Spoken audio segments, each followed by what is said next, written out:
It's the bus stop, swerving into what's hot. Coming live, Shady Sports, yeah, we got it on live. Sports and music, yeah, let's get into it. Do it like no other, do it. Blueprint for consuming the team that's never losing.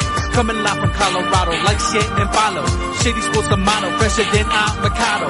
Play by play and ball for ball, we coming to you from afar. Day to day and call for call, we talk about it all. Yeah, it's the bus stop, talking sports and hip hop.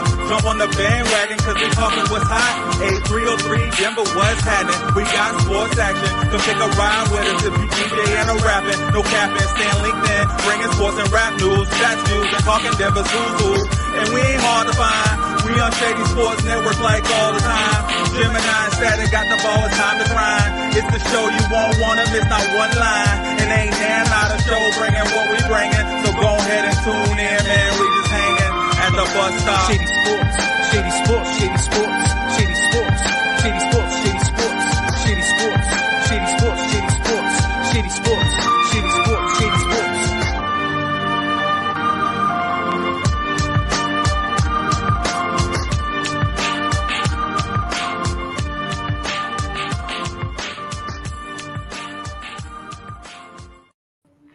Let's go. What's good, everybody? It's Saturday morning, so you know what that means. We hanging out at the bus stop. It's Gemini Statik, your favorite host here in Denver, and we got a special guest with us tonight. Yo, we got somebody coming in from the South Coast, so we'll see what he says in the sports takes. But we got my man Reem hanging in with us, my coworker, man. What's up, Reem? Nothing much, man. Just happy to be here. Happy to be here. Happy to talk. There we go. Heck yeah.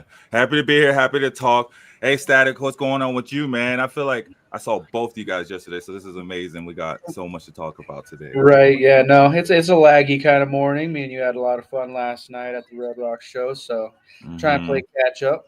Yeah, man, as Colorado does best when they throw down hip-hop, they throw down hip-hop in the best way. And, man, God bless. Atmosphere and Friends was a show for sure. I love, man, I want to talk about sports before. I just want to say how much I love going to see hip hop and rap. All concerts in general at Red Rocks, quite honestly. I don't think I've been to a bad show at Red Rocks. And I mean, I've seen like, I don't even know. I don't want to say a band because I don't want to offend somebody, but I mean like music I wouldn't normally listen to, you know, like I've seen like the Blues Travelers and like, you know, like, string cheese and stuff like that, you know what I mean? Like it was still always a good show. So always man, last night was freaking amazing. Yo, guys, this is the bus stop over here on Shady Sports Network. As I said, I'm Gemini, that's Statik, and we got my man Dream coming at you every Saturday morning. If you haven't already, head over to Shady Sports Network and subscribe. But you probably should if you haven't, but today we got some good stuff for you because we're gonna be talking football, a lot of football.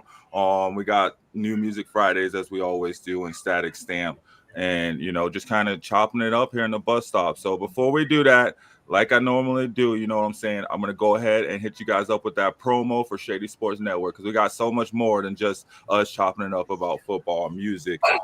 There's a whole network. I mean, I think we probably cover at this point almost every sports just because me and you, Statik, right? We're gonna throw rugby in there. They're gonna talk about rugby, and then you know what I mean. We'll throw some random sports on there. But head over to Shady Sports Network. I'll get these promos in, guys. When we come back, we'll jump and start talking about this Thursday night game and get into the show. So hang out with us at the bus stop. Hit that like button if you haven't already. Share with your friends and subscribe. We're here. We're ready to go. Let's get it, guys. We'll be right back.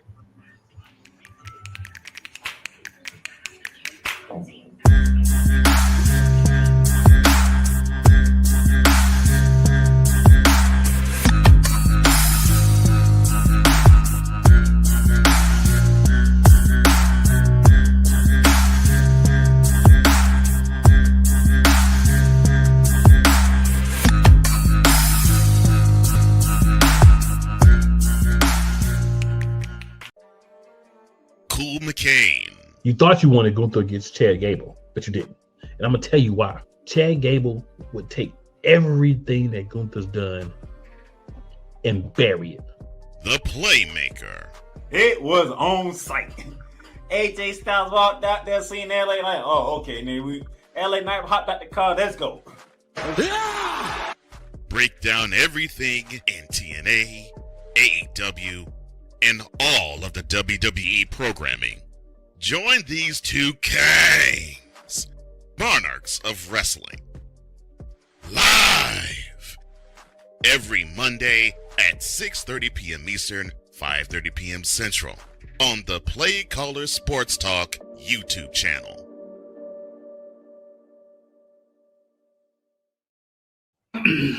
Yes, sir. Catch them Kangs, the two Kangs live. Every man, I actually do like the Monarchs of Wrestling because it's cool to watch. I feel like when I was younger, it was WWE and WCW, and That was it. yeah, right. Yeah. And now Yeah. it's like AEW and TNA and like all those ones. I feel like those guys were on like the weird, not the weird channel, just the channels no one watched, right? It was like, I don't, it's so weird how wrestling is just kind of, I don't feel like it's kind of like going back to what it was. I think it's cool.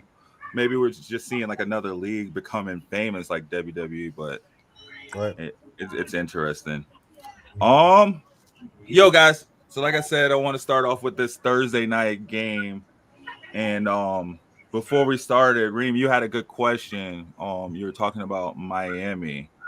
So before we get into it, I'll go ahead and let you go ahead and ask that question, and we can go into it from there. I mean, everybody knows what happened with the game, and we knew what we thought was going to happen. So Yeah. So let's talk about it. First and foremost, 0-3 is not a great start. Tua does not look like how he has in past seasons, especially during a regular season. Should the Miami Dolphins be panicked? Is it panic button time this early, or should we hold out? Like, what are we feeling here?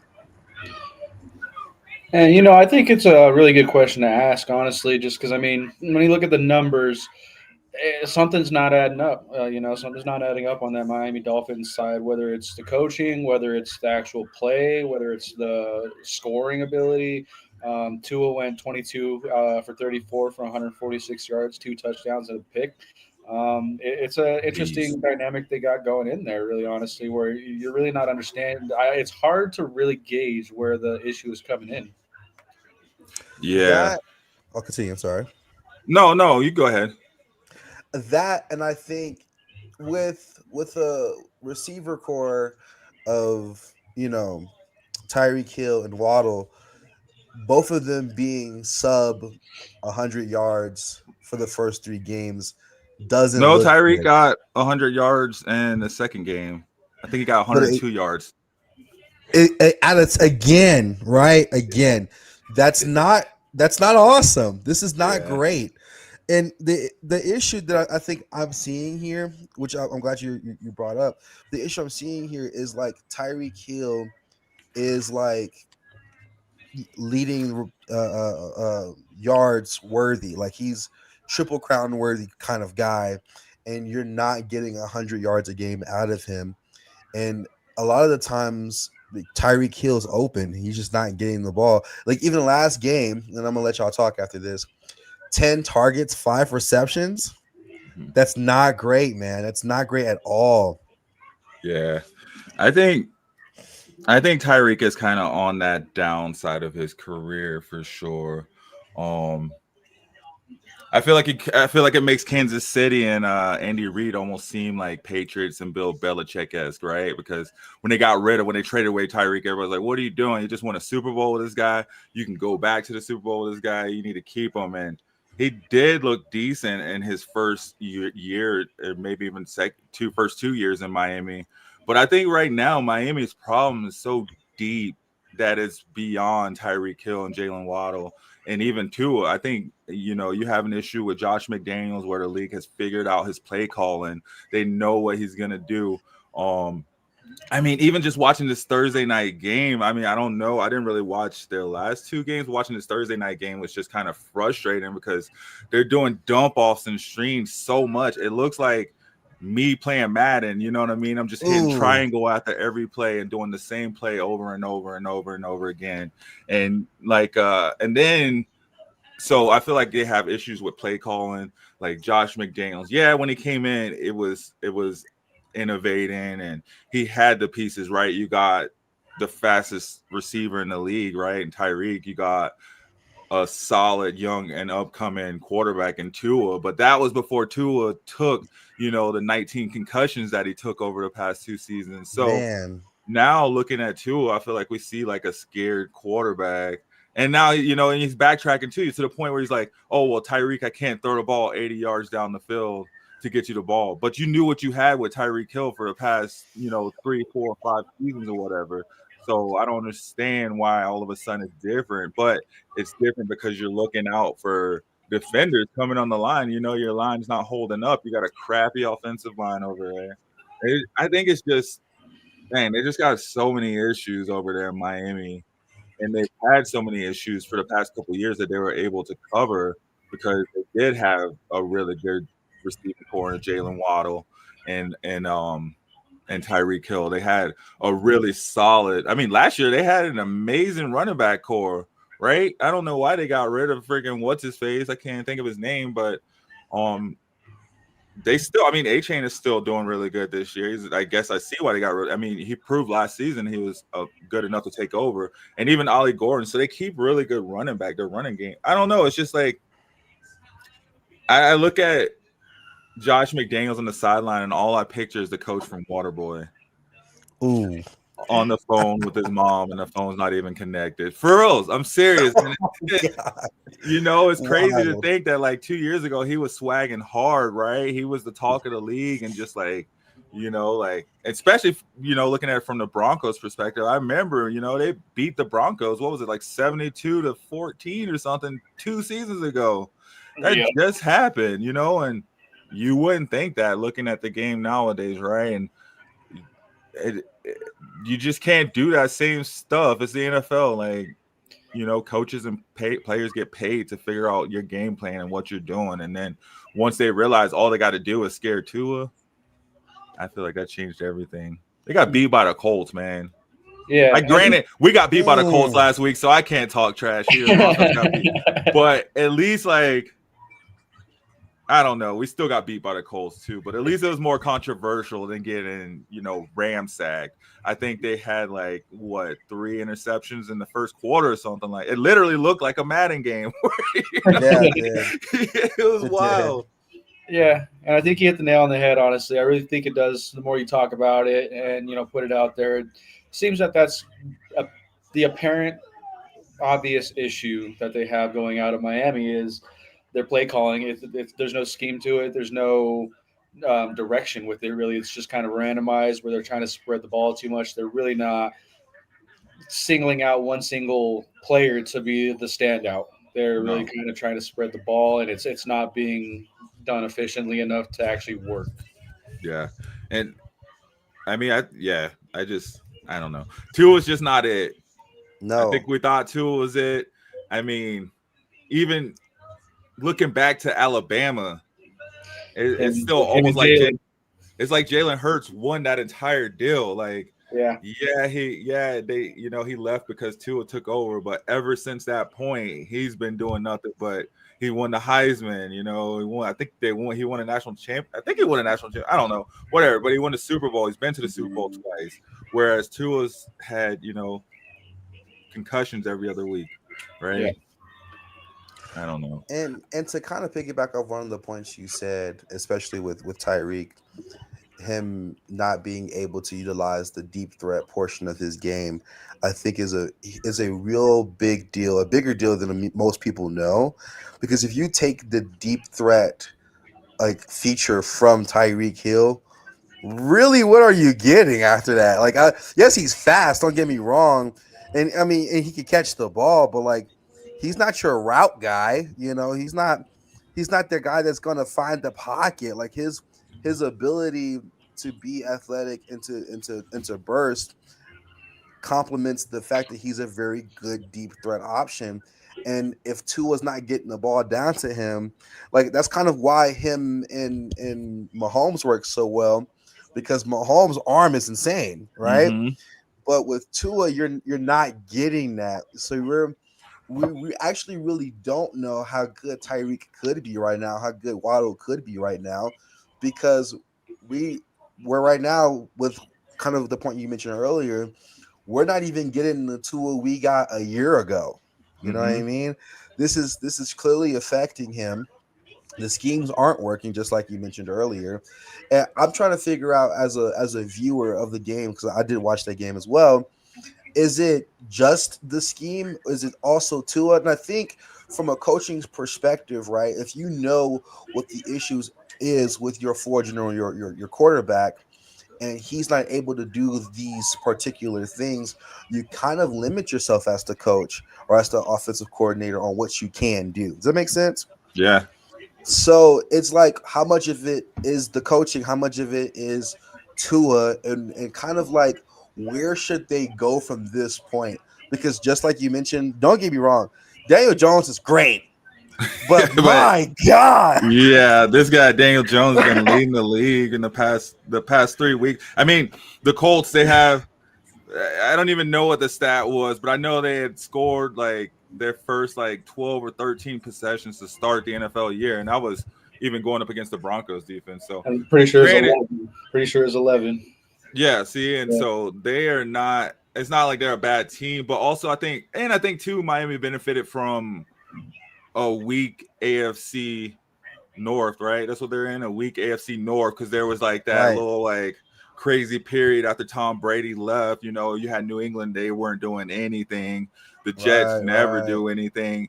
And then the Bills just they have moments where they tend to mess it up, right? They give you chances. So Miami was able to like sneak into the playoffs somehow. You know, they had that one season where they ended with like on a 7-game run. They didn't make the playoffs the year before. So like, I don't know. I think it was just like a bunch of false hope.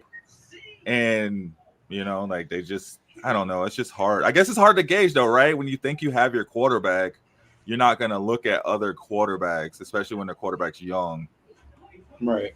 So, But Yeah, and I think it's that time though for them where they really got to start considering their options, looking at the future draft classes to really kind of analyze where they want to end up being, how they want to move up the ranks to get the draft pick they need, and have that option there for them.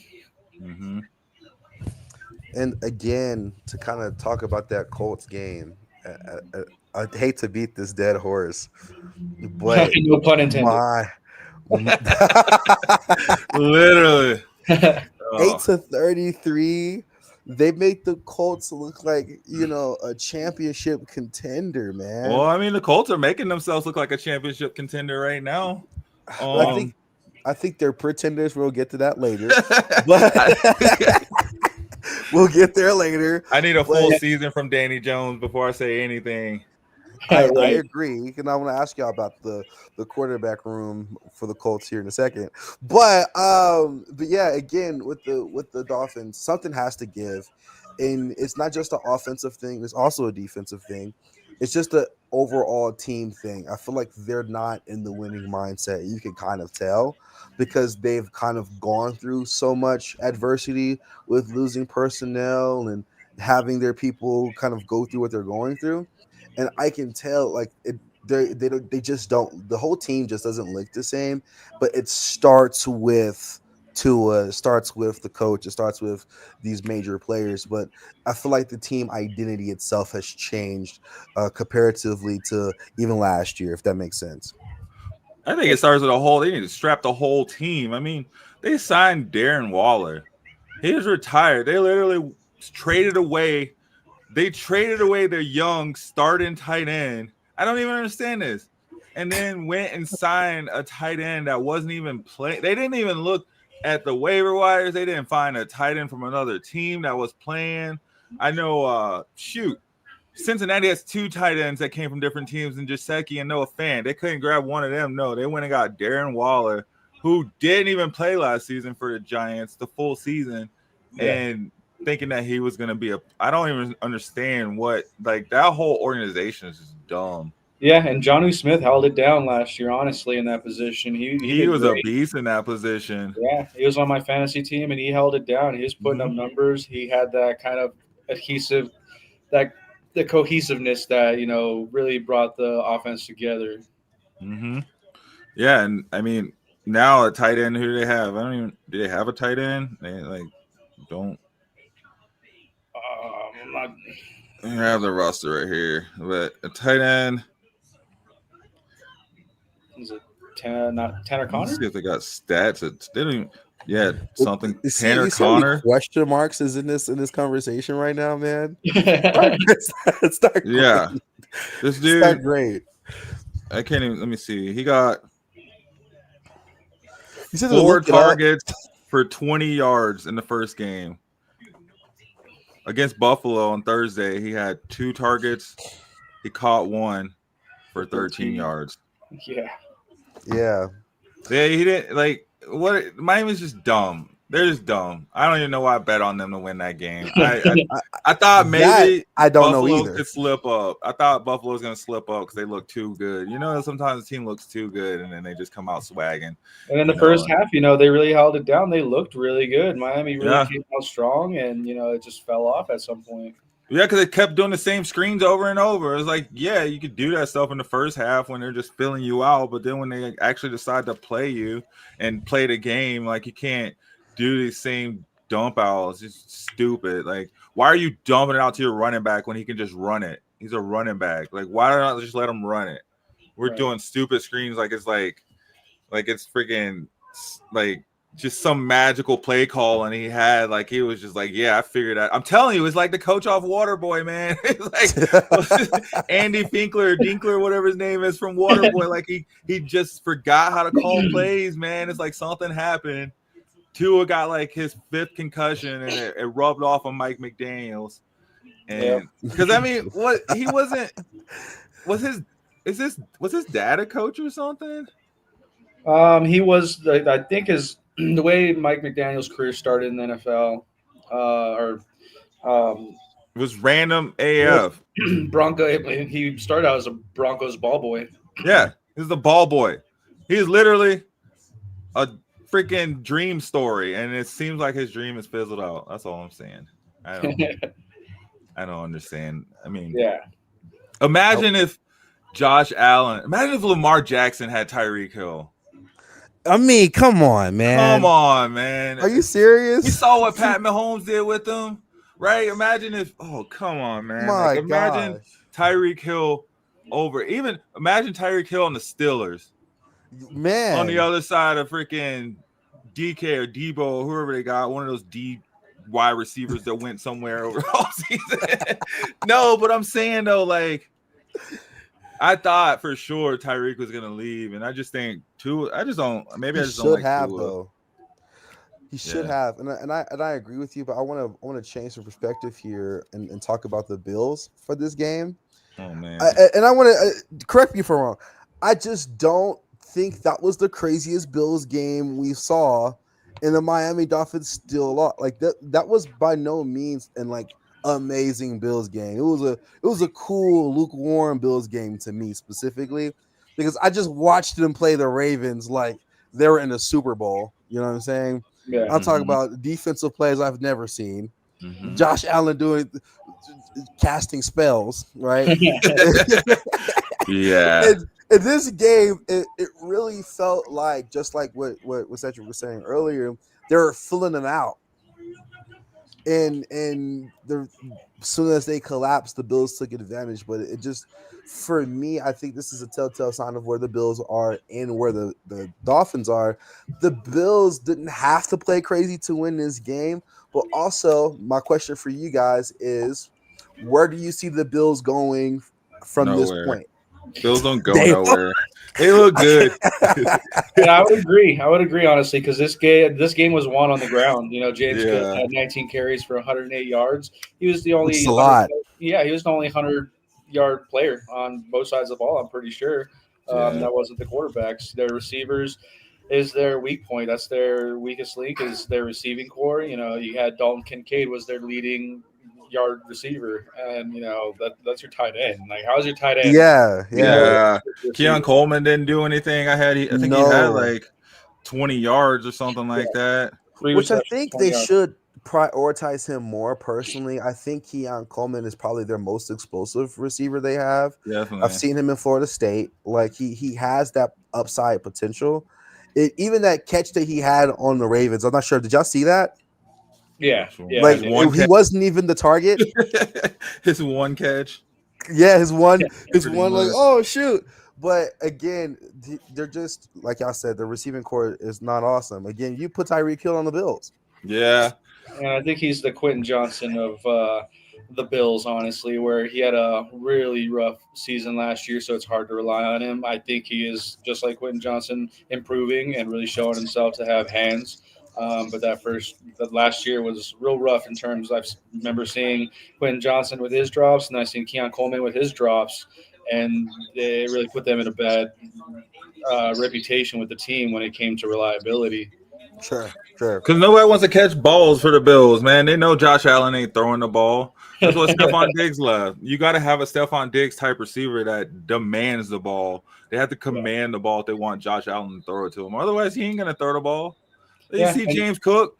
James Cook ran for like 1,000 yards the first 3 games almost. They don't need receivers right now. Yeah, and they also have Shakir. So I mean, Shakir, he's kind of stepping up as like their lead wide receiver one right now, and I don't think that's where you really want to be if you're trying to be a Super Bowl contender. Not at all. If Shakir is if that's your guy, is that? Oh my God, no. I'm dying. If I'm any team, I swear, if he goes off, I'm dying with that. Well, that's what they're doing. That's what they're dying with. He led them. Well, like you said, Dalton Kincaid led all receivers, and that's the thing too, man. It could be Dalton Kincaid, it could be Dalton Knox or Dawson Knox or all the D's that they got at tight end any week. James Cook seems to be going off most week, and Josh Allen is always going to get his, man. I mean, I don't know. I don't ever believe in the Bills. I just don't think they're going to win the playoffs either. It's just the personnel. It's not going to work longevity wise. Because no offense, like I think Josh Allen is a phenomenal quarterback, but I think the reason why we still hold on to the Mahomes dream is because Mahomes will literally make any offensive line viable because he's throwing the ball.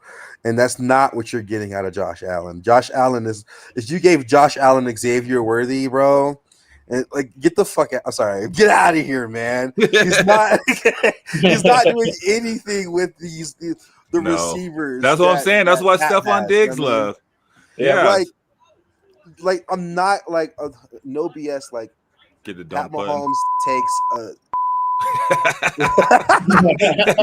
no tomfoolery, man. Pat Mahomes will take string, glue, paper clips to the Super Bowl, and Josh Allen's just not that guy. You know what I mean? I just don't see that out of him. Yeah. Yep, definitely. I think you're pretty right on there, honestly. And I see them always making their playoff run, but not really getting past that divisional round by any means. I don't see them going to a AFC Championship. No, man, that'd be wild. They don't make I think they have to make the AFC Championship, right? Like, I don't know, man. You got some. I think it's Baltimore's year in the AFC, honestly, this year, where they're gonna really stack numbers up as long as they can stay consistent. And they always do their late season runs where they just kind of go off and clean everything up. And I don't think they'll have a Mark Andrews issue this year to all one catch behind. Yeah. Pretty much they've been their MO all years is losing by one play or one toe or one catch. Right. Speaking of games, let's look forward to the games going on tomorrow. Then now we're talking about it. I think the Raven game. That's a late game on Monday. So when we start there, we could work our way back. Then we'll end off with the Broncos. We'll make our way to the dawn. I don't want to talk. I don't need to talk about them right now. But speaking of the Ravens, though, it seems like now we have a pretty big matchup after the Lions just demolished the Bears, right? Yeah. We saw the Lions demolish the Bears, and we saw Lamar Jackson just tear apart the Browns last week. He did. How are you guys feeling looking at this Lions-Ravens game? Is this going to be a Titans game? Like, is it going to be a huge game, or is this going to be something where we're like, man, this game sucks? I think it's going to be a good game on both sides of the ball, honestly. I know in our sports chat that we have, everyone was, being like, man, the Lions, they're coming into it. They're killing it. They're back. And I chimed in with one message, and I was like, they're beating the Bears. I mean, is that really proof in the pudding? But, I mean, yeah, it was the Bears. But, I mean, you know what I'm saying? Like, hey, I mean, Caleb Williams, he didn't have the undershirt on this time, right? He came out, he was super focused, ready to go. And right? Like, if they beat the Ravens this week, that'll prove to me that, okay, Lions are back. They are a team to, be feared. But, putting a whooping on the Bears is really not much of anything for the league this year or this season. So, it's not. I agree. Yeah, it's not proving anything. It's just proving that you can stay consistent on offense and put up points.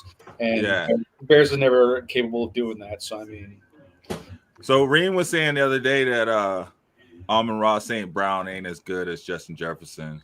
He's not. And Jamar Chase. No. What do you think about that, Statik? He's a tier below, brother. Oh, I don't know. I think it's like right there. I don't know. I think he's on there. And I would probably agree with Reem on this one. Honestly, I think he is a tier underneath. Like, that's a fair assessment. I wouldn't downgrade him so much so to be like he's just not nothing and this and that. But I think that you're talking about another level. You're talking about the top tier. You're talking about the elite level receiver when you're talking Justin Jefferson, and it's hard to really put anybody next to him in that elite category. I don't think anybody really fits that mold at the moment, 3 weeks in, based off of what he's done time and time again. Justin Jefferson's just that. He's that dude, I feel like Jamar Chase is that dude. That's what I'm going to say. But Amon-Ra was the number one receiver last week. But and that's the thing though is I mean, Justin Jefferson's always somehow managed to find that quarterback that feeds him. Justin Jefferson is quarterback proof. That is Jamar, true. I mean, he is. Jamar's in a tough spot now, honestly. I don't know. I think we're about to see, and we'll talk about that too, but I think we're about to see Jake Browning. I mean, the Bengals might be like, hey, we don't need, Joey Cool for a bit right now after we see what we see because of how we're about to see Jamar Chase. He's about to show he's quarterback proof too. Yeah. I believe. I don't know, man. Okay, look, let's to hit the first point we talked about. Jamar Chase and Jettas are on a tier on their own, and then below that is the CeeDee Lambs, the St. Browns. Maybe you can even argue Tyreek Hill's in that same tier. Different tier. He is, but again, we don't know. We've talked about this, but let's talk about this Bengals situation. I look, man. They're gonna be some rough waters, man. Like they're gonna be some that quarterback. I don't know. So we're gonna have to see if he's quarterback proof. If not, they might have to make a change. Get the NFL equivalent of a 10-day. Get Bridgewater out there, somebody. Oh man, we'll get to that game. We'll get to that. But back to this Detroit Baltimore. Right. Oh yes. How are you guys feeling? What do you guys got for who's winning this game? I think Baltimore, man. I feel like the Ravens are hungrier personally. They got a little bit more of a chip on their shoulder. And you could say that with the Lions, but like get it taken out by the Commanders, man. Like they still got time. They still got things to prove to me personally. So I would have to give it to the Ravens. I think this game is either going to be really competitive or we're going to know who's going to win this by third quarter is how I feel. Yeah, definitely. And I got Baltimore taking this one as well, honestly. I think that, like I said, Baltimore seems to always have a real weird start to their season where you see those errors, you see those mistakes, you see those mishaps, those, off target throws from Lamar. And then out of nowhere, you just see them get it in gear. They downshift and then they just start taking off. I think this is that game for them where, they really put a stamp on their name. They let put everybody on notice in the league that, they can demolish the best teams that go against them.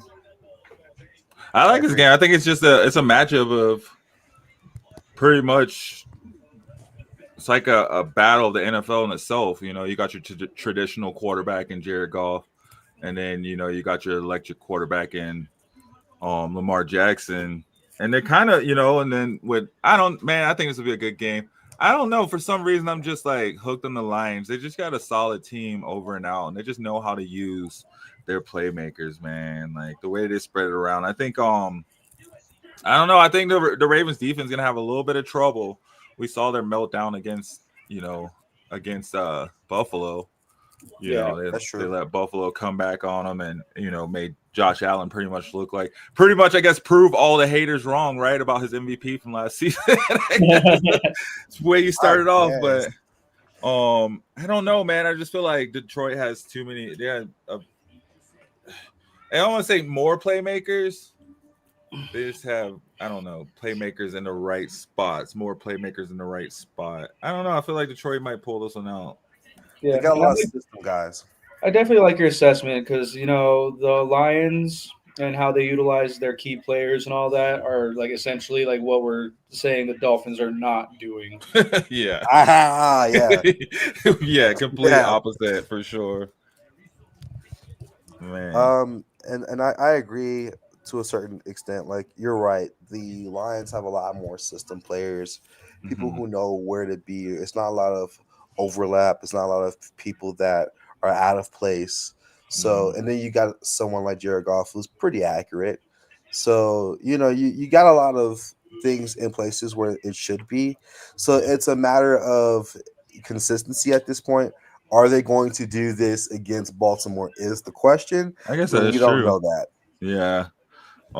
Yeah, because I mean they did, and then that first week against the Packers, they look like dog garbage. I thought Micah Parsons was hurt. I know you know how I do, Stack. We jump all over on this bandwagon over here. Well, I thought Micah Parsons was hurt, man. That's all I'll say about that. I guess he's not. Yeah, so it looks like you guys got the Ravens. I'll take the Lions for that Monday night game. That's going to be interesting. Pretty fun game. I like it, though, for a Monday night game. And then just looking across, I thought last week's games were going to suck. And I feel like they were a little bit better. Same. Yeah, I think that was our assessment last week, is we were just like, it's kind of a weird week. Not really feeling much of these matchups. And then you see these battles, man. You see these teams that are just going neck and neck, touchdown for touchdown. And it ended up being a pretty good week in terms of, you know, making it exciting with not exciting matchups. Yeah, coming down to the wire, right? Yeah. I mean, heck, it was so exciting, right? It bumped the Giants into prime time. They're playing the Chiefs Sunday night. What? I think, I don't know. I don't care about either one of these teams. I don't see how either one of them are prime time. I know the Chiefs are 0-2. Giants are 0-2. I don't see what they're doing in prime time, but the Giants put up a game to where it's like, It's on the kitchen counter. They're gonna go. Giants game was good though. Yeah, but I think it's like you said about Detroit, right? We want to see consistency. Which Russ are we gonna see show up? Are we gonna see Russ from week 1 that couldn't throw the ball, period? Or are we gonna see Russ from week 2 that threw 500 yards, right? Like. That's always the question, you know. That's something that the Broncos had to deal with for 3 seasons. Where they're like, what else are we getting?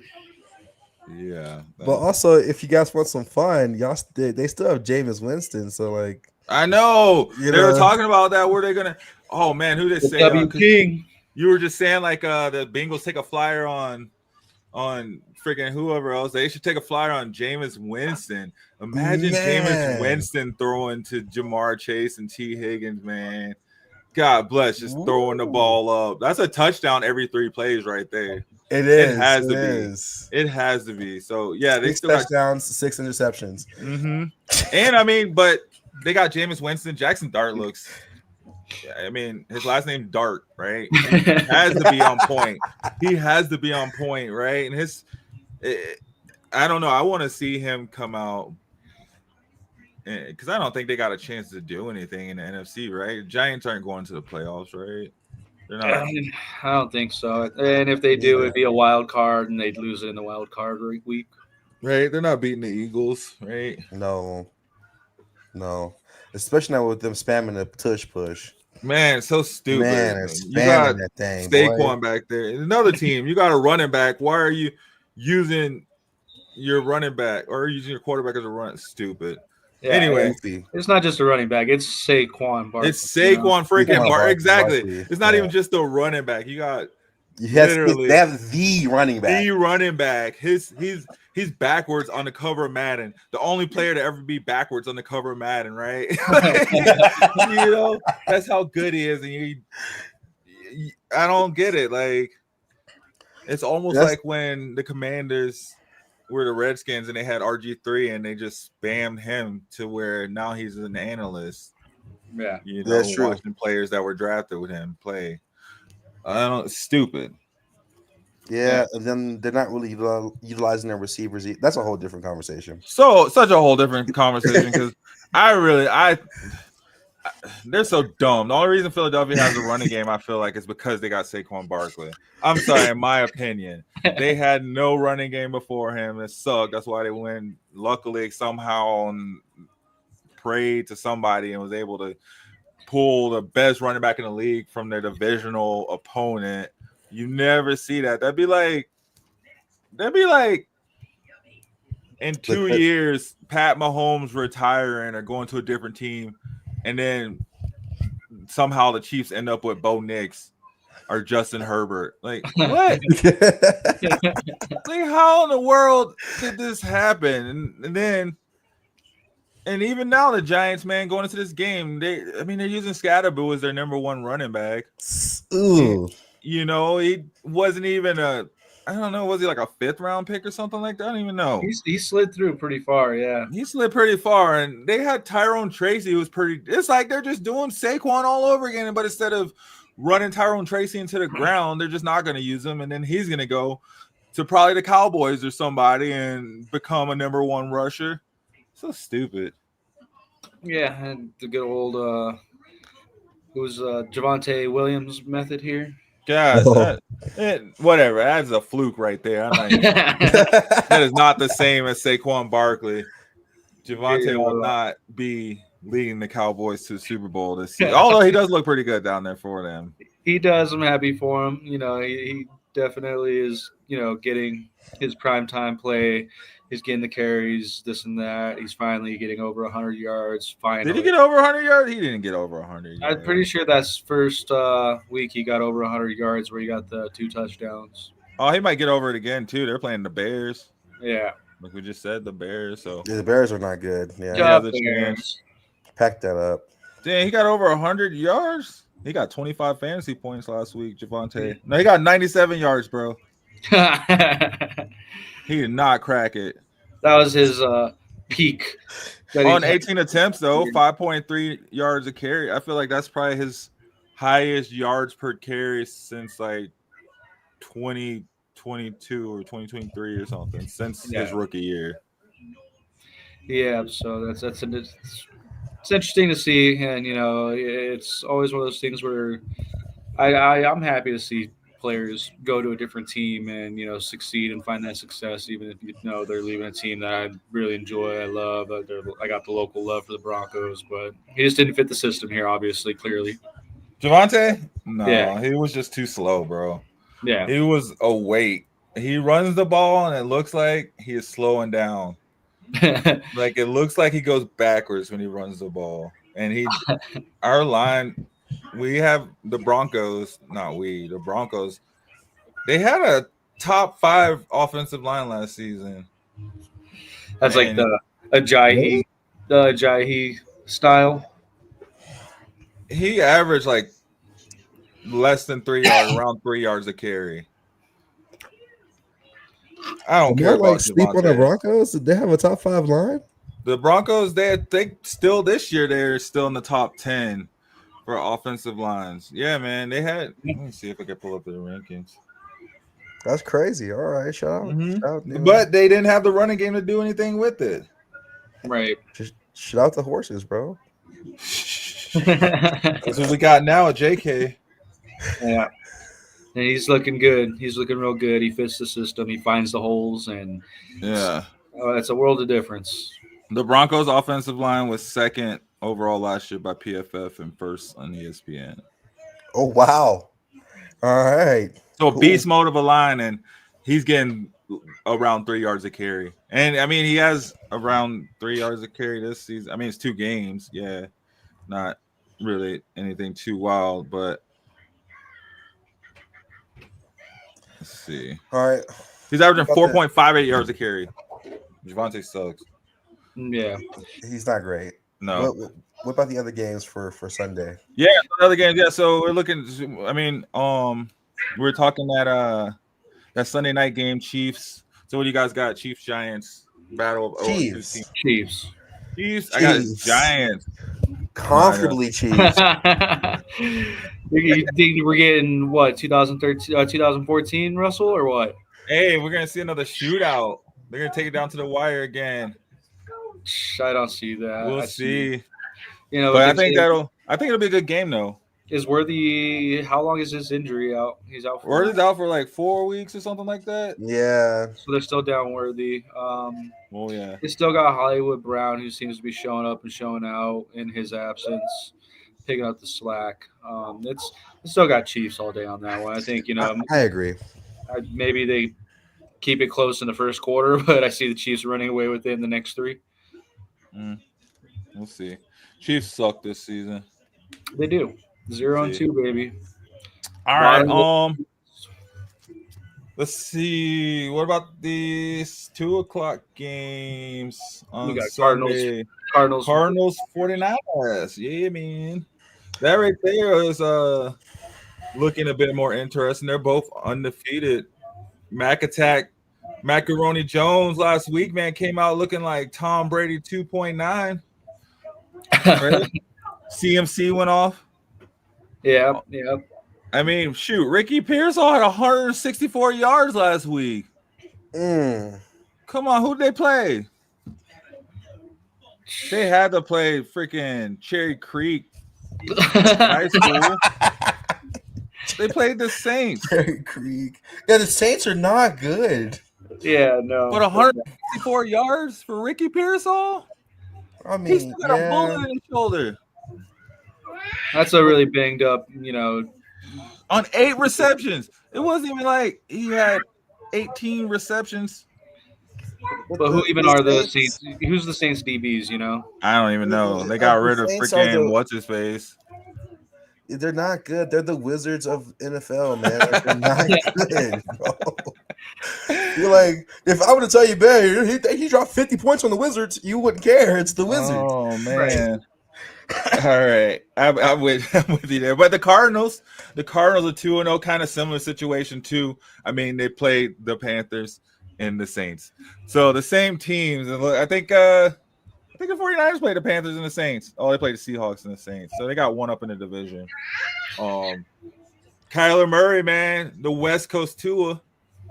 What do we think about this game? I think I'm going to go with 49ers on this one, and I really think it's going to be just another – they're going to ride the wave from last week, and they're going to carry that momentum. As to where the Cardinals, they're trying to meet expectations, but there's just always something wrong there. I feel like they filled a hole with Marvin Harrison Jr. and he's looking really sharp, but they're still just missing key pieces to stay consistent and stay in that winning column. Dang. Yeah. I also have to say the 49ers, I just think their defense is a lot better. Mm-hmm. Like, they still got – people forget they still got Fred Warner. Like, they still have to deal with him. Mm-hmm. And if Madden has taught us anything, this man is insane. So they still got Shanahan too. I don't know, man. I think Shanahan's just a plug and play coach. On offense, it doesn't matter who he puts in there. Right. He made Mr. Irrelevant, primetime face of the franchise. I know. We're talking about Brock Purdy being replaced. We're like, oh, Brock Purdy's hurt. Like, this is Brock Purdy, man. And like you said, they got that defense. They still got, what's his name, Nick Bosa or Joey Bosa. Which Bosa do they have? One of the Bosas. Nick Bosa. Yeah, one of those beefed up, corn-fed. yeah. Come off the line dudes that just wrecked the game, right? I think George Kittle's out. Yeah. He's still on injury. Yeah. There's like a meme that said CMC, he's sucking the life out of all the players so he can stay healthy this whole season. Right. Just waiting for him to go down. But yeah, I think this game might be like Dallas and New York was last week. I think Yeah, we'll see no, I that. can see that. I can see that. Yeah. But I got 49ers too. I think 49ers pull it off. I never think the Cardinals are real. I do like Trey McBride. I think Marvin Harrison. Yeah, I'm you're still waiting for Marvin, bro. Yeah, everybody's still waiting for Marvin to pop off, right? And then you see all these other receivers taking off, and like, well, Malik Neighbors is still doing good. What the heck? Like, so whatever. Like, I got 49ers too. What about Saints Seahawks? You care about that game? Oh, that's gonna be Saints Seahawks. Spencer Rattler, bro. Bro, Spencer Rattler, his stats from last week. 34-25. Yeah, it's a rough conversation, man. Do we have a star in the making over here in New Orleans? No. The off-brand Pat Mahomes? Please. Chris Olave had 13 receptions for 108 yards. No, that's over a season. Sorry.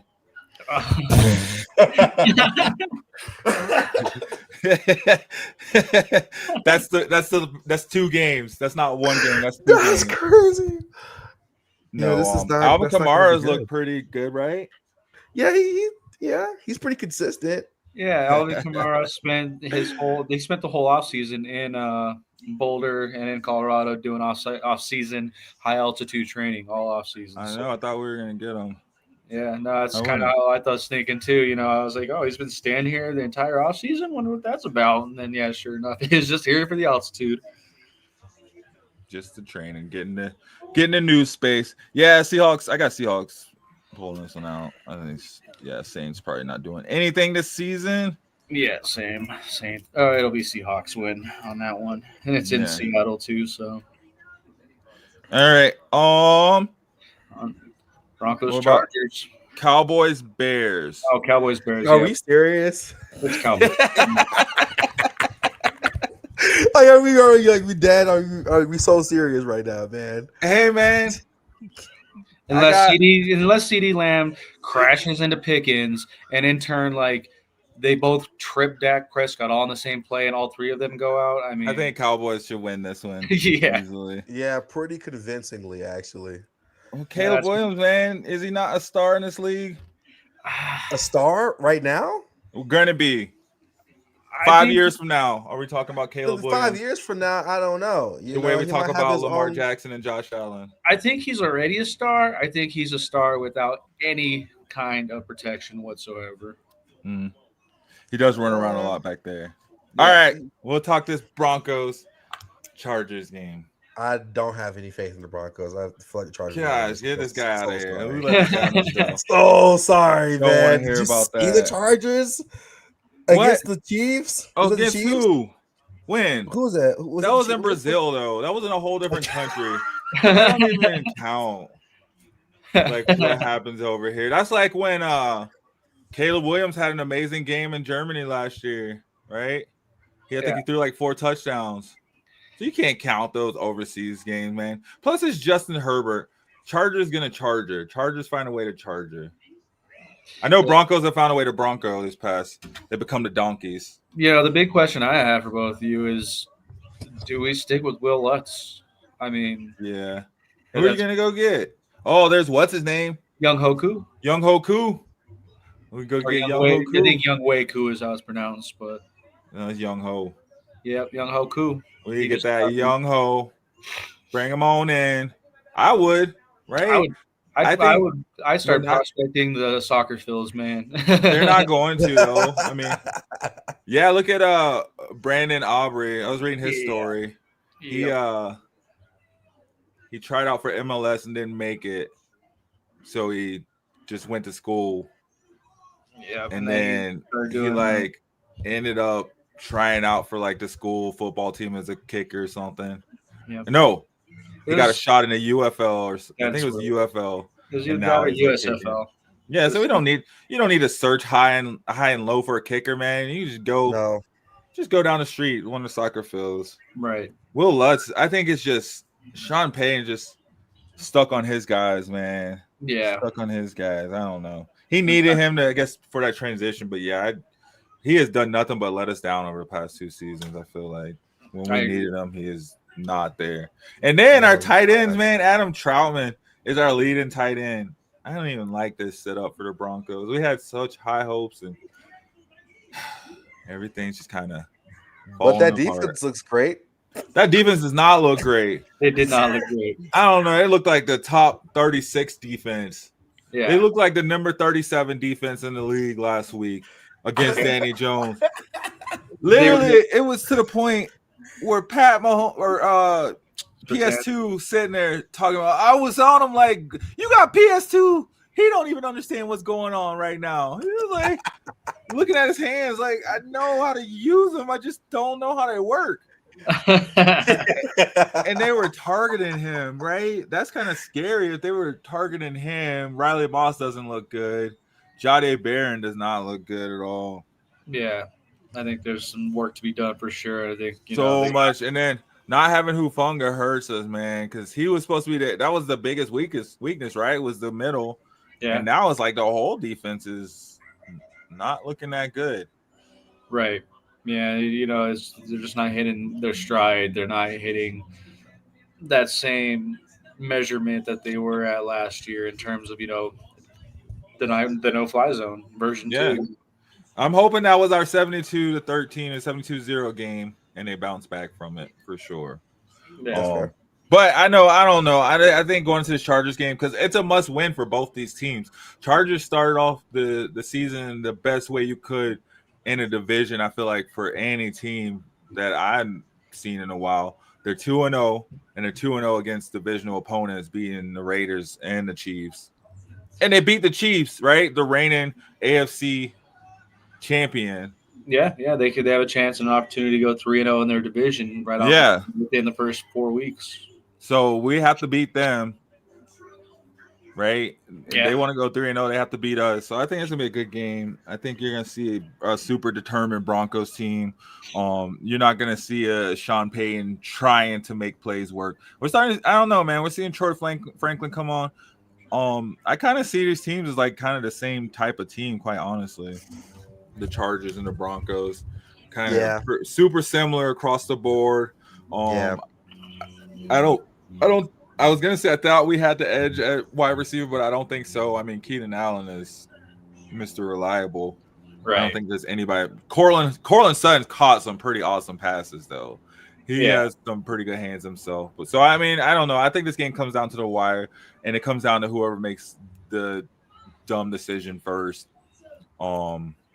And Justin Herbert has a tendency to make dumb decisions. So does Will Lutz. Yeah. Will Lutz will miss a 22-yard field goal. Yeah. And think nothing of it. So, and Sean Payton's been stupid with his play calling too the past 2 games. So hopefully, right? He chose not to take that penalty on the last play of the game because he's like, why not just push them back and make them try to get it again? You're dumb. You're being a coach. That's what this segment should be. You're dumb. Team stupid. No, and then the game before that, the first game of the season where he was scared to kick the field goal. So I think we've seen some coaching mishaps too with the Broncos that hopefully we don't see moving forward. And I think and there's a little bit of a vendetta too right there too with him and John Harbaugh, because the Broncos wanted to hire John Harbaugh first, or Jim Harbaugh, or Jane Harbaugh, which Harbaugh it is. They wanted to hire him before, they went with Sean Payton.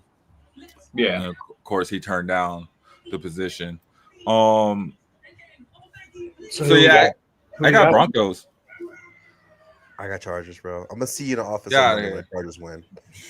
And I love to go with my Broncos too. Last week, our predictions, you were right on the money with the Broncos score. You had 28-10, I believe, or 28-13. Where is it? Yeah, 28-13 is what you had. And you're on the money with the Broncos score. We both were way off on them winning. I had 22-10. So yeah, no. After last week, I'm hoping we have a bounce back and we can fix our predictions. And I got Broncos as well. What you got for the score? I would go. I think it's going to be a real shootout. That's going to go down to the wire. I think it's going to be 28-34. 28-34. Yeah, I just got them running all over these San Diego Chargers. LA Chargers, stupid. Got them running all over this San Diego Chargers. So I'm gonna say Broncos. Dang, Broncos about to put it on them, man. 42 to 27. I have a very different score than you two. I say it's gonna be pretty convincingly the Chargers. I'm gonna say it's gonna be probably 31 or 32, maybe 32 to 20. Oh man, Chargers lead. So what does that mean? The Broncos are kicking like 3 field goals or missing an extra point? Yeah, they're gonna be Mm-hmm. Dang. All right. Let's see. Dang. Yeah, all right. Didn't plan to spend this much on the football. That's good. I think time's all right. Cool. So we got the Broncos, Chargers. After that, I mean, just really the morning games left. We'll talk about this Colts Titans game. You guys want to kind of. I knew this was coming. The Broncos. We'll talk about the Titans. The Titans, man, they're about to go up against Danny Jones in his locker. Yeah, see how you guys fared against that. Everybody want to talk trash, so they got to go up against the juggernaut. Now you guys got to face him. I don't have any faith in the Titans as a Titans fan. Unfortunately, Cam Ward does look great. It's just that offense just looks bad, man. Yeah, no. And me also being a Titans fan, man, that's my number one team, and I just don't see it yet. I think it's a work in progress. I think we're probably 2 seasons away from really getting somewhere in a winning column and having a full winning season, but it's just not there yet. What did I say when AJ Brown goes over there? No, I said Justin Jefferson when he gets. Oh man, when AJ Brown and Justin Jefferson get mad this offseason, talk to each other, and they go over to the Titans. Doubtful. That'd be scary. It would be, but here's the thing: I will take these 3 games of Cam over all the seasons we had of Ryan Tannehill. Like any of them. What about Mariota? Didn't y'all have Mariota? We were just trying stuff for a minute. And we, no offense, and I love the Titans, don't get me wrong, but like we just watched as like we had to see Derrick Henry use his health insurance. Oh, King Henry. Like we ran this man down till he had plates in his feet. So so the Titans, I just don't understand what their issue is with putting together cohesive offenses that last throughout the playoffs. B, another thing is personnel choice. C is schemes. So now that we have a decent, real deal quarterback, and I know I'm a little bit harder on Ryan than most Titan fans, I was never big on him to begin with. Don't get me started on Mayo. What's his name? Don't get me started on Will. But I think Cam is. What was that other quarterback you had? Malik. Everyone forgot about Malik. Don't remind me of that, man. Those were tough times, man. It's like they're all like first-round picks too, right? I think, bro, that's like having a mayo sandwich, man. It was bad, but look, it's not good. But look. I think Cam is great. I just don't think he has the weapons or the time that he normally would have. Because I think in Florida, he did have time to actually process. And not that our blocking is bad particularly. It's just not the same. And who is he throwing to? Yeah. He's throwing to me out there. Calvin Ridley, right? That's the one, but I mean, he wears 0 for a reason, man. Who's that rookie they got? It's not great, man. It's not great. Receiver. He was pretty good. We're gonna be right back in the locker with the rest of these teams until we can get something figured out. But on the bright side is this is good reps for Cam. He's forming to be a great leader.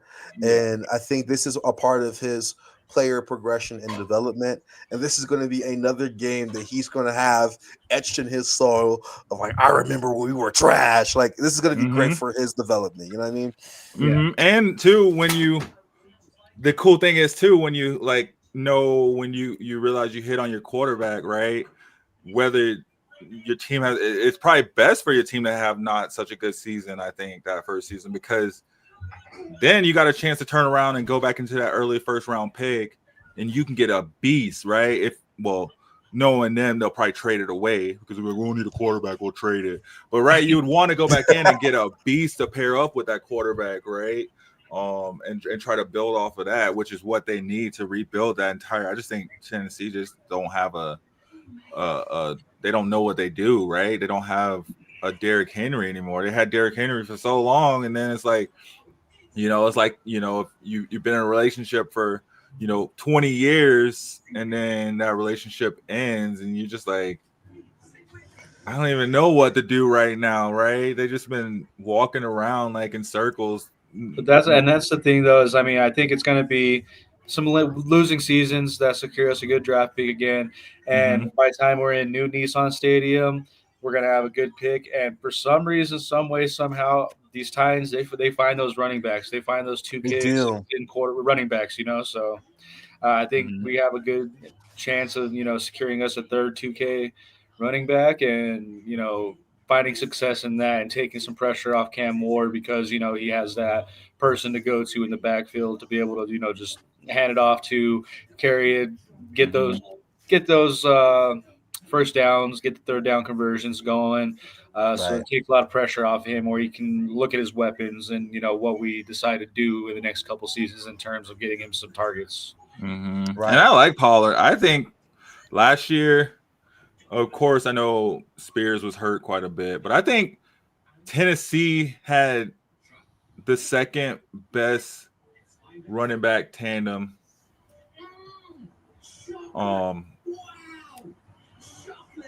behind Detroit last season. So I think they got a good running back duo. Here's my thought. I kind of want them to suck, because I think if we have a real deal solid explosive receiver, like, yes, it would be absolutely a dream if we got Jettas and AJ, but I think if we get like Jeremiah Smith, that might really make a change for us. I kind of want us to not be great right now, because we have some really solid prospects that are coming up. And I think as far as drafting is concerned, Tennessee is not the worst, but they've hit on a couple things, and I think I have faith in them in regards to making these picks work. So that's kind of where I'm sitting. I'm not sitting. I don't think any Titans fan, and you can correct me if I'm wrong here, Static, I don't think any of us are watching these games like thinking we're going to go to the playoffs this year. Right. Same. So Maybe. I think at this point, I think we give Cam as many reps as possible and keep him healthy and protect him. Exactly. Thank you. That's really where I'm at. I like Pollard back there too. I think Pollard has been doing a decent job back there. He has been. He worked through some injury last season, which kind of hindered him a little bit numbers wise. But he is a consistent running back. He is a good go-to. I would like to see him as the second running back, though, and like the powerhouse, finding the holes, when we're in the red zone, that kind of running back. With us having a running back that can really break it out and, just power through runs and get back to that stiff arm mentality and just kind of really shove it down their throats to get down to the red zone. And then, Pollard picks up the pieces from there and eats the crumbs from there. We got Van Jefferson on the receiving core, Tyler Lockett, Calvin Ridley. It's one of those things where the team is like, they have a vision, they have a look. It's just a matter of how to utilize it, how to really kind of solidify it with that missing piece. Yeah. Right. I mean, I don't know. I think they got a good chance, though. They have a pretty easy slate of games coming up these next few games. Easy for some. Well, I mean, they're playing well, yeah, like, take out the Colts game, right? I mean, the Texans aren't looking like the Texans right No, now. they're not, and that's so disappointing. Right. Mhm. So I think I don't know. I think it might be closer than we think today because even though Cam Ward is a rookie, there's still a whole defense on the other side of the ball too, and it's a divisional game. Yeah. They know the Colts, right? Danny Dimes might be coming in doing his thing, but like like we said earlier, that's gonna end here sooner than later. We'll see, and it's gonna end bad. I think, in my opinion, I'm not quick to jump on that hype train. Sometimes you just come out and you do things. People don't have. Maybe people don't think they have to pay so much attention to you, right? And then you're able to get things done because you're playing looser, right? He beat out Anthony Richardson. He doesn't have to worry about anything. So he's just playing. He's just playing right now. And when you look at the Colts schedule, man, I mean, who do we really honestly think is going to be able to really kick them off their pedestal? Because, I mean, they got one of the easiest schedules in the league this year. I agree. The Rams. The Chargers, maybe. Stafford. I can see the Chargers humbling them. I can see them taking the Rams.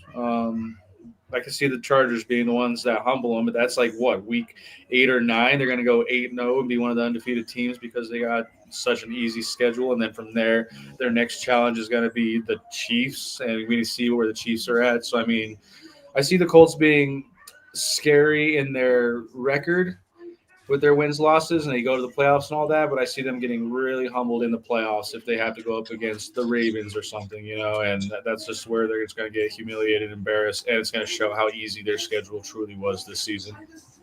Yeah. Dang. Yeah. I mean, they played the Cardinals, they played Titans again here in like 5-6 weeks after this tomorrow game. Dang, I'm gonna bet on the Colts to win the Super Bowl right now. Gee, Man, that'd be the easiest. Like $10 bookies are going to win. I know, right? All right, so what do you guys got for the score in this game? Colts, Titans. I don't see this being a shootout. I feel like this is about to be a funk fest.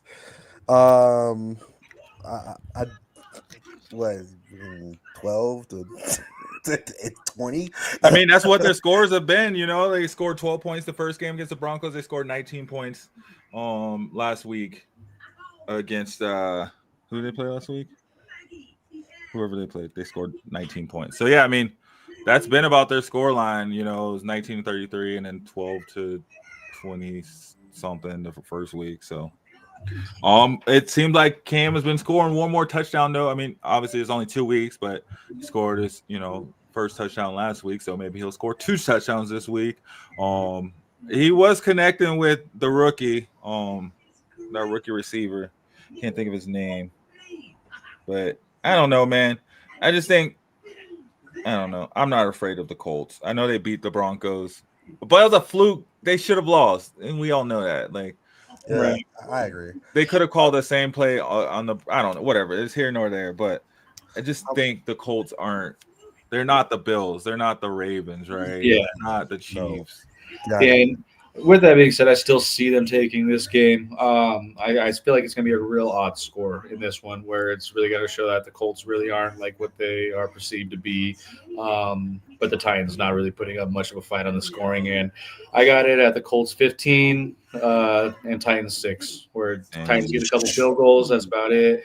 And somehow the Colts managed to get 15 somehow. I don't even know how, but they're going to figure it out. Yeah. I got a bold prediction. I got a bold one. Take What's my that? other one. Take my other one away. My bold prediction is 18-28. Titans Dang. Colts, bro. I think Titans? Titans 18. Colts 28. Cam's gonna throw 2 touchdowns. There we go. We're going for it. This is the rose-colored glasses take. Dang. Cam could come in, win this week. He's gonna lose. Have 2 touchdowns though. You said 15-6. 6. Dang, you don't even got him getting a touchdown. Yeah. 2 field goals? Yep, 2 field goals. And then, I see like Colts managing to somehow get a touchdown. 2 2 field goals and a safety somehow. All right, I am gonna go. Damn, man, this Colts team. I'm telling y'all, they've scored over 25 points in both their games. So I got the Colts scoring 35 points.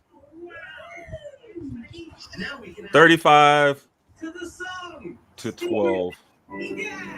Man, that's Nothing but nasty. field goals. Nasty work, man. Nothing but field goals. Cam Ward's going to throw 2 interceptions in the first quarter and turn to Tua. Oh, that's Oh, crazy.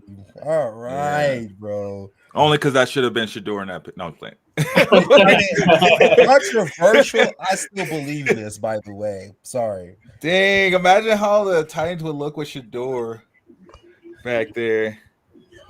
Bro. Yeah, I was really hoping that the Titans were going to pick up in the offseason. I wish they were going to go pick up Justin Fields in his free agency and then go with Travis Hunter in their draft pick. Ooh. That would have been good. I would have been okay Justin with Fields that. is actually looking solid right now. You know what I mean? Yeah. I would have been okay with that. I would have been too. That was my whole hope and goal in the offseason when they had that number 1 pick. I was like, come on, Travis, and just secure Justin Fields. Yeah, and they're like, we don't care what you hope, bro. Yeah, exactly. Not doing that. Justin Fields, man, before he got hurt, he was looking all right with the Jets. There's a couple other games, but they're not. I mean, Bengals, Vikings, they got backup quarterbacks. You got Joe, what's his face going up against what's his face, and then Texans, Jaguars. Come on, man. Huh? Chase versus Jettas. Come on. I know, man. and it sucks because you got Chase versus Jettas, and you got Jake Browning versus Carson Wentz. That don't sound appealing at all. Yeah, no, that's gonna be Boring. real odd. Boring. I think Jake Brown is just gonna. He's like, he's like the light skinned Jameis Winston. You're not launch wrong. the ball over the place. I did not like what I saw in him. I don't know how they pulled that win off. Yeah, they. I mean, he came out and you'd have thought he played the whole game, right? Looking at it, especially from a fantasy point of view, 241 yards, 3 touchdowns, or 3 interceptions. Dang, 2 touchdowns, 1 rushing touchdown. So he did have 3 touchdowns. Dang, but Carson Wentz, right? I mean, come on, this is the only guy in like the history, right, to have his backup win the Super Bowl for him, right? I not to laugh. I'm just saying. We got what's up, Damian, bro? Welcome back, bro. The Colts could win a division if the Texans don't get their heads out of their butts, right? That is true. The Texans, their heads aren't in their butts. Just their players are always hurt, right? It's more like, I guess it is their heads are in their butts. I think they're just hurt by injuries, man. Right. But dang, that'd be weird. Danny Jones just coming, looking at it. I mean, that would be the Giants' luck, right? 2 years in a row. Watch a player that you let go and win their division and possibly go play for the Super Bowl. Right. There's no possible with this. Stop it, please. I can't let you go on with this. Are we going to see Danny Jones on the cover of Madden next year? Oh, God. No, we're not. What? No. Who did Dwayne Haskins? Shador is not going to be Dwayne Haskins. At least Dwayne Haskins got a chance. That's all I'm going to say. I agree. That's all I gotta say. Let Shador get a chance, and then not some crap chance. Don't put him in the fourth quarter when you're down by 35, and then expect him to go out there and do something. And they'd be like, "See, we gave him a chance." I mean, cut him from the Browns and let him choose his team that he wants to go play for. With all these backup quarterbacks being put in, The Jets. I love that. And then they're hating, talking about because he didn't want to play behind Lamar Jackson. He didn't want to play behind Jaden Daniels. Like, of course, these guys are going to be playing for the next 10 years. Right. what are you gonna do? The same thing you're doing now. At least he's like, at least I have a chance at the Browns until they were like, well, You're Dylan Gabriel's backup. yeah, you're Dylan Gabriel's. Joe Oh. Flacco is gonna take us to the promised land. He's gonna Joe outduel. Flacco. Joe Flacco is gonna outduel Lamar Jackson and Josh Allen and Pat Mahomes. Hey, you got Joe Flacco on your fantasy team? Do not have Joe Flacco anywhere near my fantasy team. Yeah, no. I don't know if I anybody's deleted him off the waiver wire from my fantasy league. No, I'm playing. Right? He he looks like crap, right? They should have been. I don't understand, man. Like, I feel like every other industry you have to perform or you lose your job, your position, except for the NFL, man. They can just go out and put crap out just based off what they believe might happen every week. It's just, I don't get it, like, at all. Joe Flacco, but yeah, free agent in our Joe Flacco is a free agent in our league. I think he's a free agent in every single fantasy league. Yeah. I mean, honestly, I don't. Joe Flacco probably is. Let's see, Joe Flacco. How many teams is he on Sleeper? He'll be the one that loses a bye week somehow. Look, man. Get fired on your day off. UFL is disrespectful, man. UFL is disrespectful. He said Shador should be in the UFL. Oh man, Ooh. the CFL signed his rights actually. Him and Shiloh. So I guess they have his rights over the UFL. He should be in the UFL. Him in the UFL was like, dang, what's his name? What's the kicker that's in the UFL? We were just talking about him, Static. Oh, Destroying. Yeah. Destroying don't even got to play no games. He's like, I'm just here to help your platform. Right. It's correct. Stupid. Like, same thing with Bronny. Like, we don't go to the secondary leagues. Those secondary leagues are for people. I'm just going to be whatever. I just say, but I think he'd be better served unless he really wants to play football. There's no reason for him to even go to the UFL if he doesn't make it in the NFL, because he already made it, right? He got drafted by a team, and there's nothing that he did that's keeping him from being successful in the NFL, right? I think he looked, decent, okay in his preseason games. The chances that he did get, I think I think we'll have to see with this season. But I don't think to sit there and say the best college quarterback from last season coming out, he was the best quarterback coming out of college last season, to say he should be in a UFL, and then, to say that the Colts might win a division is just crazy, Damien. You know what we're talking about right now. Just these takes here. But yeah, sure. I mean, I guess if you didn't watch college football last season, you could say that Shador can't play. Or if you didn't watch him come from an FCS school and go and completely dominate in the FBS where it's supposed to be all blue blood players, I mean, yeah, you could say maybe he should be in the UFL, but I don't know. I don't know, man. The Browns got rid of Baker Mayfield. Right? And we see what he's doing. He's only scored the most touchdowns in the past 3 seasons out of any quarterback. Yeah. He's only, leading so many categories. Whatever. You're right. I mean, hey. He does have Mr. Consistent on his team. But here's the thing. I think Baker's great. They're not down Baker got that gene, though. Baker got that winning gene, bro, like Tim Tebow.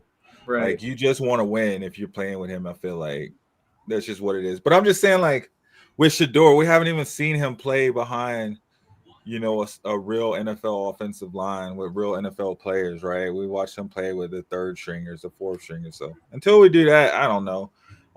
And I'm not talking about in the 4th quarter of a game where they're getting blown out because Joe Flacco couldn't throw a touchdown and he can't move in the pocket. When was the last time we see Joe Flacco move around in the pocket? Look, man, you got to put some respect on no sack Flack, bro. Yeah. Talking about flat foot flack. He looked like a freaking statue when he played for the Broncos. I No, forgot that happened, low key. That was a dark area for the Broncos. Paxton Lynch, Joe Flacco, Drew Lock. Hey, but that's tough. Yeah, so I think that's it about for the NFL slate. Texans, Jaguars.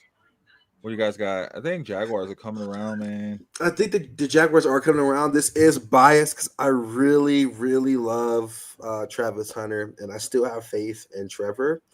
But and they got a squad. And I will be honest, though. I think if Trevor Lawrence doesn't figure it out this season, like you got to go on. You got to move on. Is he in bust status? Like, is that what we're thinking, guys? Or Trevor Lawrence will forever be a legend. He will forever be a legend on Remember the Titans. That's all I'm going to say. Sunshine will hold it down no matter where he goes. But I just think it might be good for a change. I don't think he's a bust, but I do think he came into a really crappy situation, right? Coming in on the freaking what's-his-face I freaking hate because somehow he leaves college football because he has heart issues and he goes, whatever. But I don't even remember the coach's name that he came in with from Ohio State, but he came into a crappy situation. I don't know what you mean he didn't do anything with Colorado. He only took a team that was 1-13, turned them around, and I'm pretty sure he shattered every school record they have, and I don't know, whatever. That and his entire receiving core have been drafted. All of them are in the NFL. Yeah, the entire receiving core is in the NFL. I don't know. I'm pretty sure he was the number one off, throwing off schedule quarterback in college football because his line was complete crap for the past 2 years. But whatever. You're right, Damien. What did he do in college? He didn't do nothing about nothing. Yo, guys, you can catch San Jose State versus Idaho on our alternate Shady Sports Network live channel today at 3 p.m. Mountain Time. So 3 p.m. Denver time, we'll have some Mountain West football, San Jose and Idaho live on Shady Sports Live channel on YouTube. So head on over there, subscribe if you haven't already, catch some football for free. Most importantly, I think is the cool thing about that. So yeah, let's take a quick little promo and let's talk some music. I feel like we can go on rambling forever, especially getting into the Shadur conversation. We'll talk this. We'll talk it right now. We'll stop this bus and pull it over. Yeah. So let's take a quick break, guys. If you haven't already, hit that like button. You are chilling with us at the bus stop.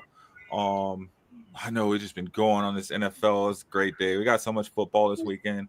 So many good games tomorrow. But yeah, hit that like button, hit that share button, tell your friends, tell your cousins, tell your family, tell your uncle, tell everybody about the show. We'll be right back. I'm gonna step away. We'll step away for about a minute. Yeah, we'll do about a minute. And we'll be right back, guys.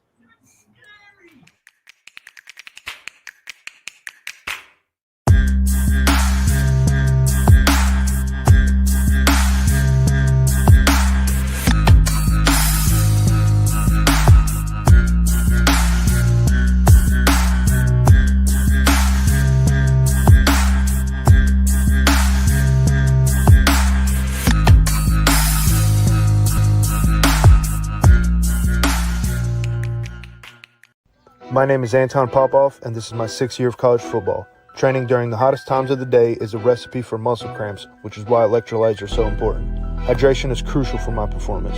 Dragon Salt eliminates muscle cramps and boosts your overall energy level. Whether it's a weight room or field session, I fuel up with Dragon Salt beforehand. It's been a game changer for me, and it'll be a game changer for you.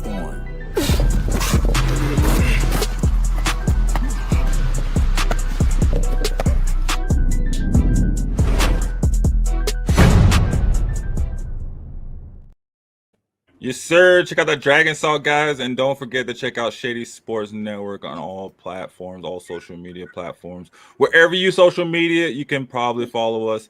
Hit that like button and subscribe to us. And then, yeah, man, all you athletes out there trying to get worked out. What up, bro? Say what's That's up. new company. I was just going to say we got some new, man, I was slacking. on the Instagram comments, we got Ghost Houdini was going ham over the AFC and Instagram, guys. Just saying, you need a complete team in the AFC. He said, cold, bro. Andrew Luck got more power now to make calls. This coming from a Ravens fan. This dude said Andrew Luck. The first 7 plays of the game, Dolphins will let you know how the game goes. Dang, he said Hill disrespect is crazy, bro. Get watched by 4 people. Oh, he was hating on Hill earlier. Tua don't even use his eyes. Tua don't even use his eyes is crazy. Tua don't even use his eyes. I think that was probably the most accurate reporting I've seen all day. All day. I know, River, stay holding it down. We're gonna have to get a segment just with his picks, bro. That'd be sick. River's picks. We'll put up like we'll put up the logos and he can pick which one. Right, exactly. I think that'd be awesome. Definitely. Let's say bro played with the Giants with sorry coaches. I think he's talking about Saquon. Miami don't suck, man. The team don't got an identity. What's Miami's bread and butter besides Hill and A-Chain? My God, look at the Colts sideline. Dang, he was going ham, bro. I wish I'd have caught that while we were talking about it. Yo, Ghost Houdini, jump over to YouTube, man. We'll see your comments a lot quicker, man. But thanks for watching us over Instagram, along with those other 3 people that are watching us. So I'll get it in a minute. Keep it in. Yo, we had some new music come out yesterday, and like we were saying last week, it's been kind of, man, we're kind of spoiled this summer with the amount of new music that was coming out. I think every Friday, almost twice a week, it felt like, and then it kind of, it slowed down a little bit. Sharko, what's up? How you doing? It slowed down a little bit. I think we can kind of seeing it kind of trickle in with not so much. I mean, at least not the like rap I listen to. I feel like I haven't seen a whole lot of it come in. There's been some random, new music, but we got it, man. We come in with the music. Let us know what you guys are listening to. We'd love to see what's in your playlist. And then hopefully we can get some, some artists, all rappers, DJs, producers, whatever it may be. Come on, chop it up with us. I know, Kareem, I was asking you earlier, what are you listening to right now? Like I said, man, it's been a lot of Anderson .Paak, a lot of El Mean. There we go. What's your go-to Anderson .Paak song or group? Or I mean, he does so many different things. He does. I like Anywhere with Snoop Dogg. Anywhere with Snoop Dogg. Okay, we'll have to listen to. I don't know if I heard. That's new, right? Is that new? I wouldn't say it's new. It's probably new to you. Yeah, it's new to me because I have not heard that. I've been slacking on my Snoop Dogg listening recently, but it's from that I think that one album he actually won a Grammy for. Dude, I remember my first time hearing Anderson .Paak. I was in Buena Vista. Dang, I forget the name of the festival. I was in Buena Vista, and my homeboy Fletcher, we're chilling, and he was like, "Yo, bro, you heard of Anderson .Paak?" This was like 20. Dang, this was probably like 2013, probably 2014, 15, around there. And he was like, I was like, no, I have not heard of Anderson .Paak. Who is that? He's like, bro, you gotta check out Anderson .Paak. He didn't tell me nothing. He's like, just come look at his set. And I get there, and this dude's playing drums and rapping together. He was going ham. This was like back in the day before, all the groups Anderson .Paak, when like he was first, when he first got discovered, man, it was just different, man. It was just amazing. Everything even now, everything that he does, like his experimental stuff, and he's just always consistently, I think, pushing the edge and like coming out with a different, not sound, but just a different type of energy. Yeah, and it's really interesting, man. He's a jack of all trades. I mean, I think one of the little known facts about Anderson .Paak is that he was the drum player for the Dr. Dre Super Bowl. He was. Yeah. Yep. He was. He was up there when Eminem was doing his set, and he was doing the drums for that. He's with Silk Sonic. Silk Sonic. He does his thing with Bruno Mars. Mhm. When I started listening to him was when, in his hip hop era, where he was definitely on his hip hop thing. The song that my go to Anderson .Paak song is "Cut 'Em In" with Rick Ross. Oh, for sure. Yeah. So, yeah, definitely. When he first came out and he was on that freshman double XL. That was a rough introduction to Anderson. It was super rough. That was the wrong introduction to Anderson .Paak because it was completely the opposite of. I mean, I heard a story that pretty much how Kendrick discovered him was he was one of Kendrick's weed guys, or no, he was a weed guy for one of Kendrick's weed guys or whatever. And they're like, "Yo, you gotta check this guy out, right? Anderson .Paak, right?" And he went up there and heard him, he freestyled for Kendrick, and he was super, I'm just saying, like, he was all about his lyricism. So to come out with that double XL, that was just like not. I think looking back on it though, seeing his career now and how experimental it is, I can see the thought behind it. But as for like a live performance with no production into it, was not it. It was not it at all. Yeah, no. If anybody took that as like the only Anderson .Paak they've ever heard, then they're missing out for sure. Oh, for sure. But I mean, it could have been worse. He could have been Designer, Right. Right. Balls in Atlanta. Hey, Designer, that was Panda was my jam. Nice. All right. You name 4 more songs from? Anyways, we're gonna move on. From Designer. Yeah, do you know? I don't. I can't even name that song's title really all the way right. I think it's just Panda. That's about it. But I mean, Anderson .Paak though. I mean, one of my favorite songs is Tense for sure. I think Tense always is gonna pop up on my playlist. Oh, for sure. And then dang, what was that one? Oh, it was like the Revolution song. Yeah, the one he put out during COVID. Dang, I gotta look it up and look at the name, but that song was fire. It's like In the Streets or something. I can't think of what it would be. Yeah, I'll have to pull it up. It was it came out like right after COVID. Everybody's rioting and stuff. It was just a crazy song. It was, and then obviously Silk Sonic with Bruno Mars. That's classic, right?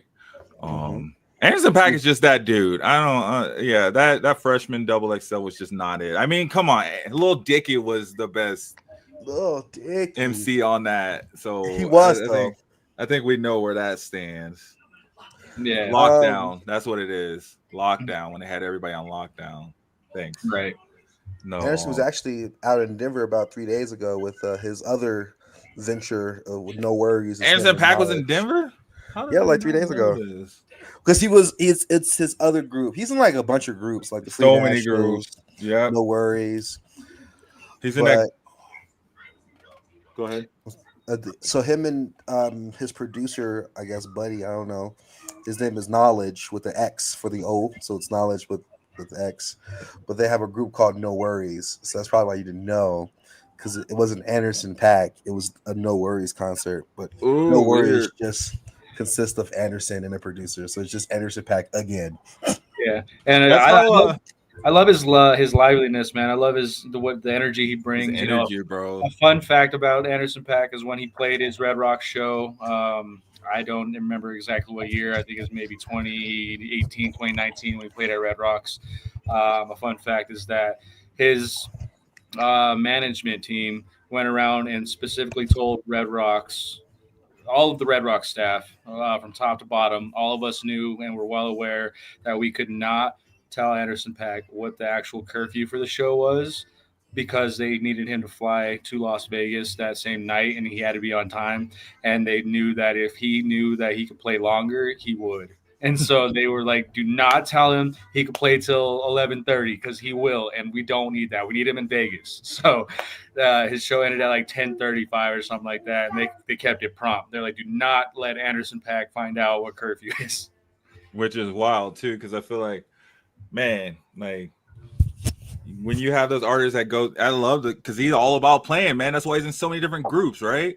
Like he's like, dang, I just can't get enough of performing and doing music and have so many ideas. Like, oh man, yeah, I love everything Anderson .Paak. And then Sharko asked, "What game is it in your background?" I know. There's not a game, Sharko. That is my background. It's AI. Yeah, it is. It's something I put together in Canvas, so it's just a field. But we in the game here, Sharko. We in every game, bro. What game you want to talk about? We talking about it, right? We chop it up. We chop it up about everything, all sports, all music. I mean, we could talk forever. I don't know how long you got, Kareem, and I don't know how long you got, Static. But because we still, we could talk some basketball. I'll talk it. Right? I know that's your forte. Reem's a Lakers fan. Yeah, I'm wearing this Nuggets hat incognito. So see, I think you feel me. I touched. That's why I had to call you out. I see you got the Nuggets. You got to keep the Nuggets and rep the gear, man. It's only the best team in the NBA right now, in my opinion. Oh, wow. Okay. I guess you could say that if you want, man. We'll see. I know, right? You got with Boston not having, Man, don't pay no attention to Boston. No Jason Tatum. Yeah, with no Tatum. No KP. No Drew. So we're gonna watch Jaylen Brown for half the season. Okay, Jaylen Brown's that dude. And then I haven't heard any news on when Tyrese Halliburton's gonna make it back for the Pacers. So. I forgot he was out. Yeah, I don't know when. I don't know if I don't know if the Pacers are gonna be anything this year. Oh man, you know what? Hey, MPJ though. Wait till we see him in the ISO. God. Over there in New York. Man. We got to take that mic from him though. That's what we need to do first and foremost. Snatch that mic away. Hey, they said I was reading, man. They said OKC has obviously the best chance to repeat as champions, but I mean they got Houston team right up there too, man. Houston's we can't forget they got they were number 2 in the West last year. Somehow Kevin Durant's cursed, bro. Kevin Durant, he's cursed by who is it? Base God, right?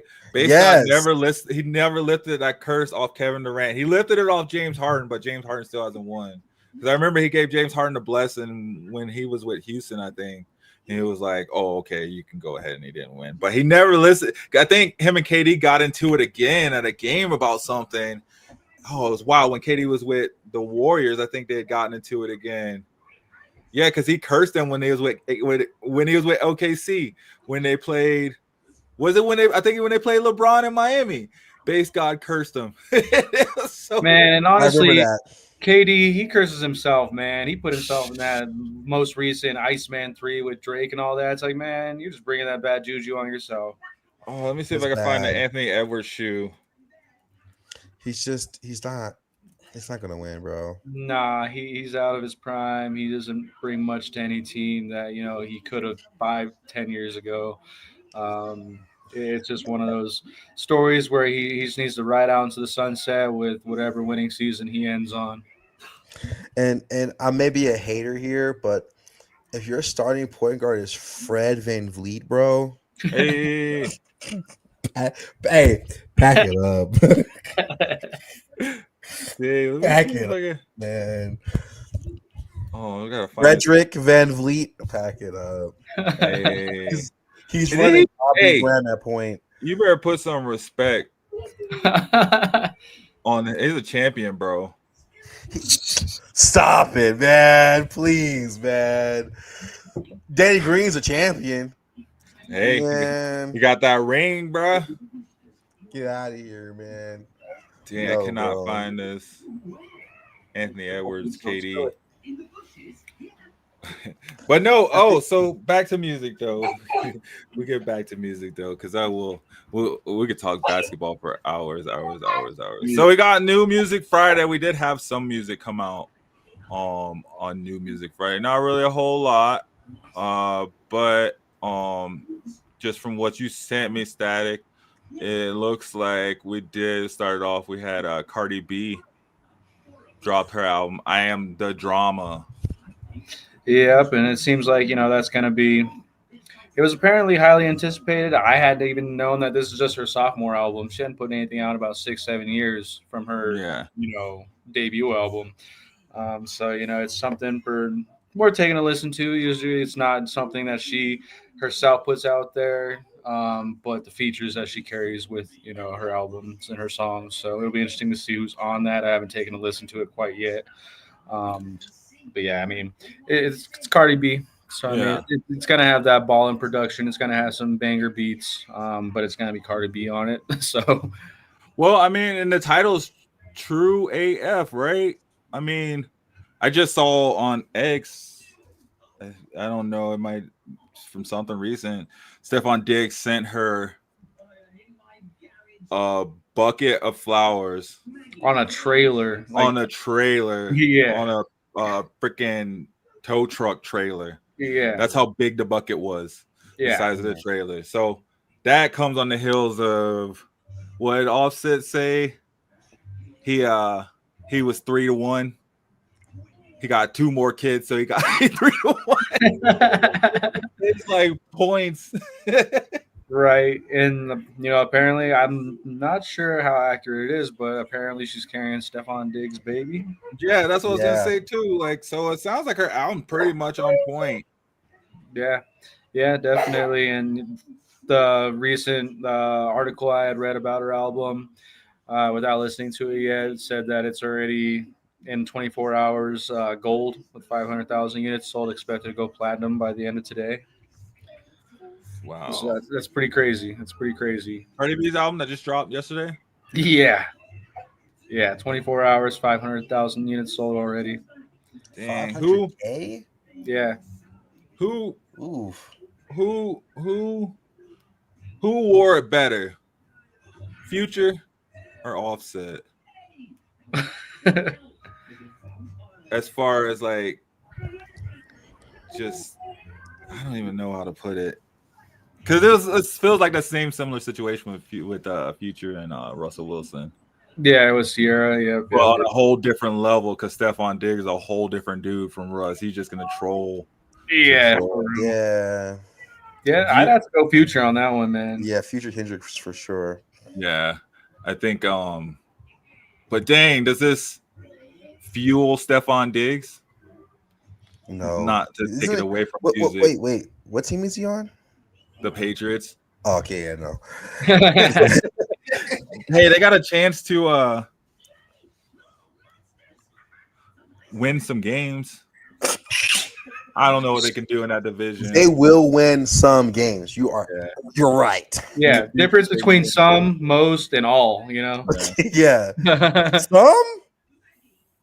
No, I don't know. I was just trying to see. I don't know. I was trying to tie in all the drama though, but yeah, it seems like her album is correct though. There's a lot of drama. Oh yeah, there is. It's like so much drama. It's kind of always been a little bit of drama with Cardi B, even from the Nicki Minaj situation that they had back in like 2019, which was crazy.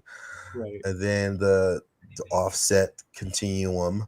And then now we're into Stephon Diggs. So it's a new day, new chapter. So we're just gonna keep watching and obviously if it's 500K units sold, we clearly have to listen to this album. Right. And I'm just saying, like, I do not know time, I guess, because I do, remember looking back to that Nicki Cardi B drama. And now it's like Cardi B is kind of in that Nicki position, right? I feel like Sexy Red is like Cardi B times 20, like the evolution of Cardi B, and that's the direction it went in. But now it's like she's like, I don't want to say like the older rapper, right? But she's the veteran rapper that everybody's coming for or whatever. It's wild. I just feel like I remember when she was like the new rapper up and coming, and I don't know. I like her style though. I think it's thug life for sure. Like you want to like get hyped up, right? I think you gotta be careful, man, with the analogies, brother. Like some of these people, they're gonna look at Nicki versus Cardi B and get offended as far as impact is concerned, because Nicki's impact it's still ridiculous. But that's what I'm saying though. I feel like Cardi B's impact is Sexy Red. Oh, okay, that's what I'm saying. Like it's not. I don't know. I don't know if it's a whole lot of impact. Nicki definitely. I think she did a lot as far as like bringing female rappers back into the game, and and making other female rappers want to step up their game, but Yeah. I think with Cardi B though, she just like really fed into like the ratchetness of it, right? Oh yeah, and while we're on the subject, Nicki Minaj did just announce last week that she'll be releasing a new album next year. She's like, yeah, 500K is cute. Let me show you how Queen does it. And probably in a day or so, Beyonce will announce that she's dropping an album too. We all just drop stuff, but yeah. So how we feeling though? I guess I don't know how I was thinking. We haven't heard it, but right now it's looking solidly cool. I heard a little bit of it, and I like the beat. I don't know. I'm a hip hop head, and I think Cardi B does definitely, coming from the Bronx or Brooklyn or New York, wherever she comes from, in that upper chosen part of the world, they produce really good beats. So, and then let me see. I could probably even pull some of it up right now. I think that's what I was meant to do. I was gonna play a song off of it, and then we can see how you guys feel. Are you okay with that? Yeah. Sure.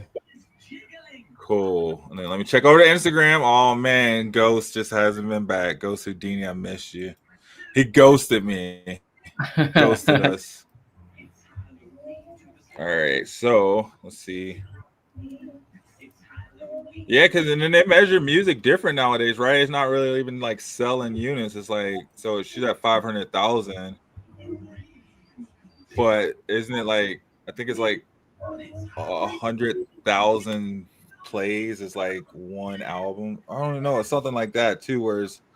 So it's still even kind of probably a little bit more impressive because it's like the more plays, it takes more plays to equal like one sale. Yeah, all of New York listened to it yesterday. Yeah, right. all the strip clubs in New York listen to Cardi B. Yep, for sure. All right, so let's see. What are we listening? Oh, what is this? Oh wait, I just don't know. All right, that's what Kalani. Yeah. Wow, did not think we'd have Cardi B playing on me.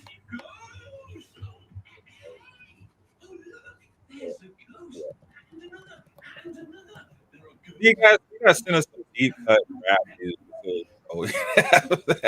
I'm not saying I'm for it all. I am for all the music, and I'm good. Like, listen to other stuff, but send us some deep cuts, some underground artists. Who? Everybody. Some deep cuts. I was excited. I was excited we got to listen to some Souls of Mischief last night, included with Hieroglyphics, man. Bro, can you guys hear this? I can't. No, I can't now. Oh, there we go. There we go. Sorry, I was like, oh. All right. I mean, I can't judge it because I don't know how to listen to this type of music. I would just say I like the video, but the music warning. That'd be like a beat.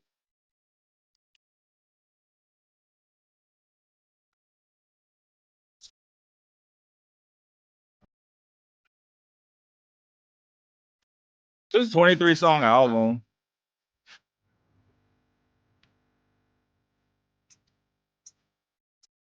Like a little out of her realm, where she's like maybe mellowing out a little bit. It's not so thoughty. I'm mad now. I should have looked at the playlist first. She got a song with Janet Jackson. Oh, all right.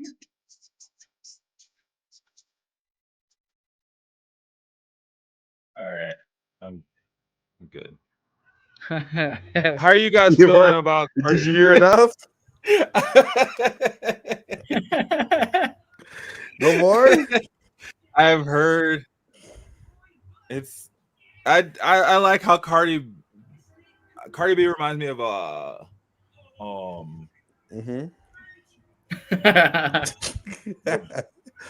Brat. Mm-hmm. Okay. It's like with like her voice, how deep her voice is. Nah, she's on that same vibe. The Brat dated Allen Iverson, so yeah, the Brat, Eve, but she's more like a Trina. True. But we talking about practice. Talking about practice. So, what do you guys think? Cool or corny? That song in particular, I'd say was corny. Honestly, That song was super corny in my opinion. I I didn't know how to pick one, so I maybe we'll just next week I'll listen to some of it or whatever. And we'll come back and we'll see if it's cool. Sorry, fellas. Like actually, I gave it like a solid 10 out of 10 on the cool. No, I'll mess with you. That was just. I was like, there we go. We got a different opinion. No, that was pretty bad. We welcome all types of opinions. No, that wasn't great. It wasn't great at all. It wasn't great.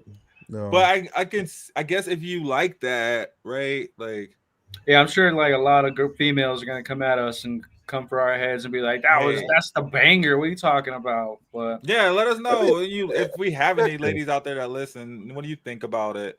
Ghost Houdini, how you feeling that? Do you think that was a solid track or what? Damien, I think Damien left us too. Mason Plumlee highlights, you know. Oh man. Oh, Instagram kicked us off. That's what it was. They're like, you're going too long. You gotta go, bro. Gotta go. No, but yeah, probably should have looked at that. Anyway, yeah, that track was not the business at all. But it's 1 out of 23. So yeah, there's other tracks. Yeah. Our next artist that we have, Lil Yachty, came out with something new. I think he did. Which one? Which? TBA. Yeah, to be announced. Oh. Is it to be announced or is it the name of it? I don't know. It's TBA. I don't know what that stands for. Who knows what it stands for? His YouTube says Little Boat. Little Boat? Little Boat. Oh, man. I like Lil Yachty. He released Silver Lining with Sauce Walker yesterday. It was not an album, it was a song. Oh, it's a song. Let's look at this then. Yes. Captain Concrete Boy. Are y'all aware of the Concrete Boys or no? No. Yeah. I know the Concrete Boys. I don't. Okay. Minus what's her name? I don't remember who they kicked out. What's her name? Caribou, yeah. Caribou. See, that's why I do a show, so I learn music realistically, guys, so I know what to listen to. Yeah, Caribou's an easy miss. I'd stay missed on that one. Yeah, it's super easy. All right. So we want to listen to this Silver Lining? Sure. See if we can get it the stamp of approval. See how far we make it into it. And you guys, if you want to stop it too, you could just say stop. We'll stop it. Don't think it's just me with my power, guys. We can DJ D-Rec cut the beat like. Hey, oh man, I never feel like, and then I don't. I mean, hopefully we do go viral. Come at us. I don't care. I just feel like nobody explained what a run-on sentence was to Lil Yachty. I really don't know how to feel about that. I don't know, man. I like it. I like the attempt. I just feel like you can't just like say a bunch of stuff and call it hip hop. Facts. Here's the thing, brothers. I was gonna be honest. This is not a Yachty beat. Like Yachty needs to understand. Here's the thing, man. Yachty is like the Tyrese Halliburton of hip hop. You know what I mean? What are you saying? It's just there, and you're like, dang, how is he there? For me, it's like there's certain things Tyrese Halliburton can do. Okay, running downhill and dunking the ball is not that thing, you know. And for him this is like a conscious rap kind of beat, like a J. Cole, like you know, J. Cole woke him up. He was like, dang. You're supposed to say something profound on this. You know what I mean? Huntedons? Honey buns, bro. He had to rhyme something with honey buns. What else rhymes with honey buns? Are we serious? Huntedons. Bro, you ain't never been talking to somebody and been like huntedon. No, right? That's like, isn't that Southern for like etc. etc.? That's like Charlie Brown teacher is what that is. This is bad, man. It was a solid beat. It should have dropped because there's a like, for example, like, while I mentioned Tyrese Halliburton, there's a play style that works for him. But if you're no, sorry, if Tyrese Halliburton is going for a dunk, you're taking that. you're letting him get there. Okay, so that's the point I'm having with this Yachty beat is that literally any other rapper who has bars could have maybe have killed this, but this is definitely not your playlist song. This is definitely not something you're gonna walk away humming. This is not a banger. This is not on radio. So it's just this felt like abstract art. We saw the painting for like 2 minutes and then we walked away. And he didn't remember it. All right, so what you guys feeling, cool or corny? Corny, bro. I'll go corny too. It just didn't fit his style, honestly. You know, I agree with Reem on that one. You know, that was meant for Dreamville. That was a Dreamville beat. Exactly, I agree. That was totally a Dreamville beat. And that's what I'm saying. I think J. Cole left some of his beats over there when he did that song with Lil Yachty. Oh, some Manny Fresh. He pumped them up. Yeah. No, because that track, he was like, yo, he was like, your verse was fire, man. That verse was fire, man. Keep at it. Keep it up because you're on the right track. And now he's like, dang, I'm Most Def. I'm Talib Kweli, bro. Let me go out here and show you how to do this. I like the direction, though. I mean, shoot, bring more conscious rap back, right? Right. We weren't conscious. But yeah, that wasn't it. I don't think that was it. I don't think that was it either. I think that was I give it a corny too. All right, so what'd you say? So I think we like went to like Chipotle and we ordered conscious rap and then they held the conscious. Oh man, I so think we got rap. We went to Chipotle and it was 2:00 in the afternoon, and they hadn't replaced this food, the meats and the veggies from the morning time. They didn't. So it looks slightly brown, slightly off. It doesn't taste as good, right? Right. But you think it's gonna be good because it's in Chipotle, because you're like, okay, it's in a Chipotle container. All right. So this next one, we got. Oh yeah, the baby freestyle. I forgot about that one. Yeah. Have you guys heard this one? It just dropped yesterday. Not to be confused with the one he dropped 5 months ago, or the one he dropped a year ago, or the one he dropped a year and a half ago. It's recent. It's recent. But always on Just Incredible. I think him and Just Incredible hang out, which is such a weird friendship. The baby's gotten nicer though. Over the past, his freestyles hit, man. He's freestyles hit, and yeah, he's changed up his attitude a bit more too. Yes, he got some bars here and there. He got past the terrible twos. He got some bars here and there. Yeah, here and there, here and there. I don't know. I'm a baby fanatic. Trick love the kids. But I don't know. I think he went on. I remember he had rapped in his Pirates of the Caribbean beat. Like, I forgot what it was. This yo ho ho. I forgot what song that was, bro. But it was so funny. Did you see that pirate rap? Oh God, I remember you showed me it. That was like one of our first episodes. The pirate. Yeah. Hey, that was short lived. It was all up on TikTok. This pirate rap. I mean, I guess probably outside other places too. But it was like it was the yo ho ho beat. Was that? Is that the baby on the Pirates of the Caribbean? I'm trying to find that song. It was on TikTok. Oh, TikTok be having the weirdest of stuff. Oh yeah. But yeah, you find songs on there. You're like, where did this even come from? Who was this person? They have like 10 albums and stuff. Like, wait, what? So yeah, we got the baby just dropped the freestyle yesterday. So I think it falls in line with New Music Friday, and it's over some Kanye beats. Not controversial. Hip hop, baby. Ain't Ladies got and the gentlemen, answers to 2 it. words. He's back. Man, you know what time it The is, man. baby. I had to come see my brother. You know what we do every motherfucking time, man. Always blessed, brother. Come on, man. Another Just good incredible. demonstration. Freestyle series. Flowing like the water, I be floating like a tadpole. Hustler, I go get what I want and I'm an asshole. Watch the way you talk to me. Please do not approach me like a motherfucking boy. I'm trying to tell you it's gonna get bad, bro. Trying to raise my daughters right. Working on my temper. Don't even get mad at the drive through if they didn't get my order right. I thought I had it figured out. I found out it was more to life. I thought I'm that nigga. Now she trying to be my whore tonight. Yeah, some people ain't gonna wanna hear this shit.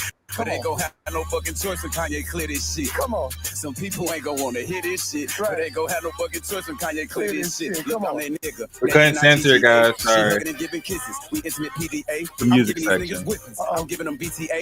I'm making them pick out switches just like grandma back in the day. Come on. He used to be my nigga. End up going our separate ways. She used to be my bitches. Nothing more about that to say. I really went got rich and I'm still executing the play. I keep it on my hip. It's right here ready for you today. Pussy nigga better have it right. Niggas ain't talking about shit. I can out-rap them with half a mic. Ready for them to blitz. I'ma do these niggas so bad tonight. Making them cut the sirens on, screaming and calling the ambulance. Police pull up with flashing lights.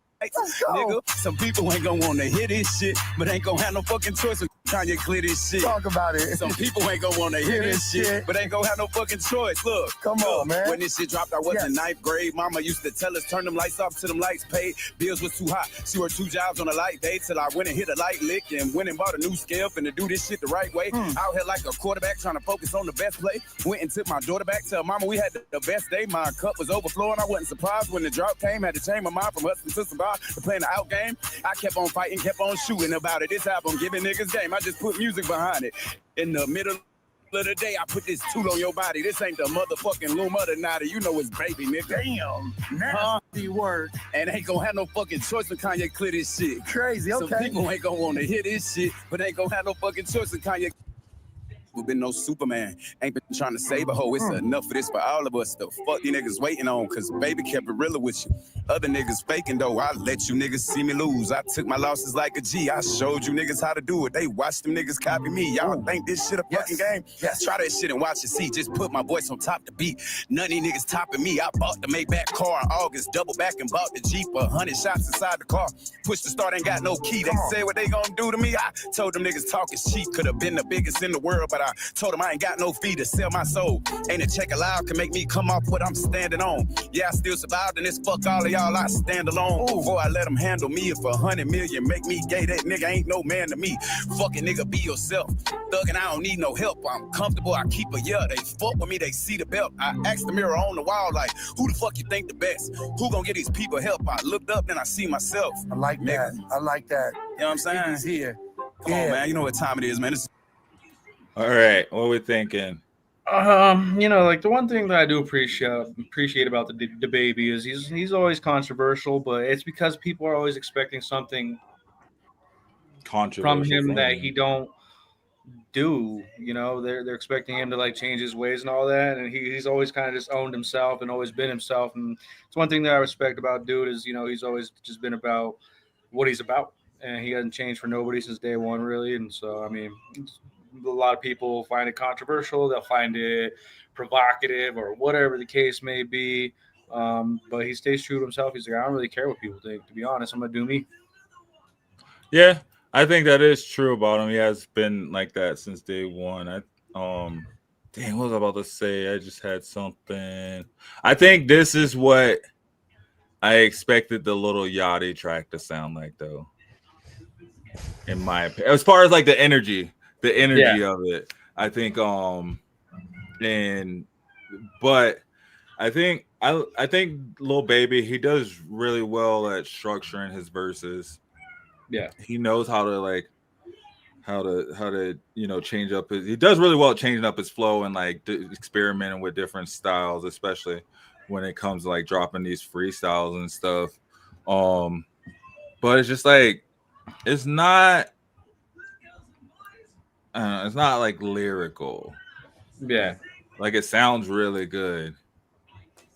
And I kind of feel the same way kind of about like a lot of Kendrick stuff too. Like it sounds really, really well. Like you know, when you listen to it, you're like the cadence of it is exactly how it should be, and you know the words fit where they should be, but then it's just like repeating a bunch of the same words, you know. Yeah, and I think the best way I would put it is that the energy and the delivery carry the track. Yeah, a long way, and that's cool, especially for a freestyle. I think it was, I don't know, I think it's cool. It's something to listen to. Yeah, I put it down as cool. How you feel, Ring? I think it's cool. My thought process, especially listening to freestyles for sure, is a little bit different because we got to remember it's not a normal track. This is them off the top. So well, that's not all. I don't think that was off the top. I think those were. It had that's to be tough. Pre-recorded, right? It had to be pre-recorded. It was. I don't know. He was like, it's. I don't know. It felt. For me, what made it sound like it was off the top is because when you're freestyling and you repeat some stuff to give yourself time to think, it's kind of what makes me think it's actually a freestyle. If it's a freestyle, then he's phenomenal. Then you know what I'm saying? Like, the style and like the wordplay and the tempo and everything was just like, it wasn't, in that sense, it wasn't like elementary at all. Nothing about it was elementary at all. Right, because when you're off this, like, obviously everybody can't be Juice WRLD when it comes to freestyling. If you guys don't know, Juice WRLD's pretty sick. Yeah, but I think if we're looking at this as a freestyle, as an off the top, really good. If this is pre-written, I would say it's not bad. It's very on par to what DaBaby does, and I think DaBaby's honestly very consistent when it comes to his style, his tonality, and his flow. So you're never going to have a situation where you're listening to DaBaby and you're like, dang, he didn't do what I thought he was going to do. Like, no, you're going to get DaBaby, and it's going to be pretty decent. I've never heard a track from him and I was like, man, this is trash. But from a freestyle standpoint, though, if this is that, very impressive. Even with him repeating to kind of give himself pivot time, still very good, because trust me, there are some really trash people who've sat on that YouTube channel and spit some hot garbage. So hats off to him. Dylon. Yeah, and I mean, and it has like a feel of a track too when you do add in that, you know, it feels like a song when he adds in that kind of hook kind of feel. I give it a cool for sure. I give it a cool as well. Yeah, I agree. All right, definitely better than Smoke Perp. Huh? It's definitely better than Smoke Perp. Definitely much better than the last two, I'd say even. All right, so that was DaBaby freestyle. So all right, so then let's see. Oh wait, yeah.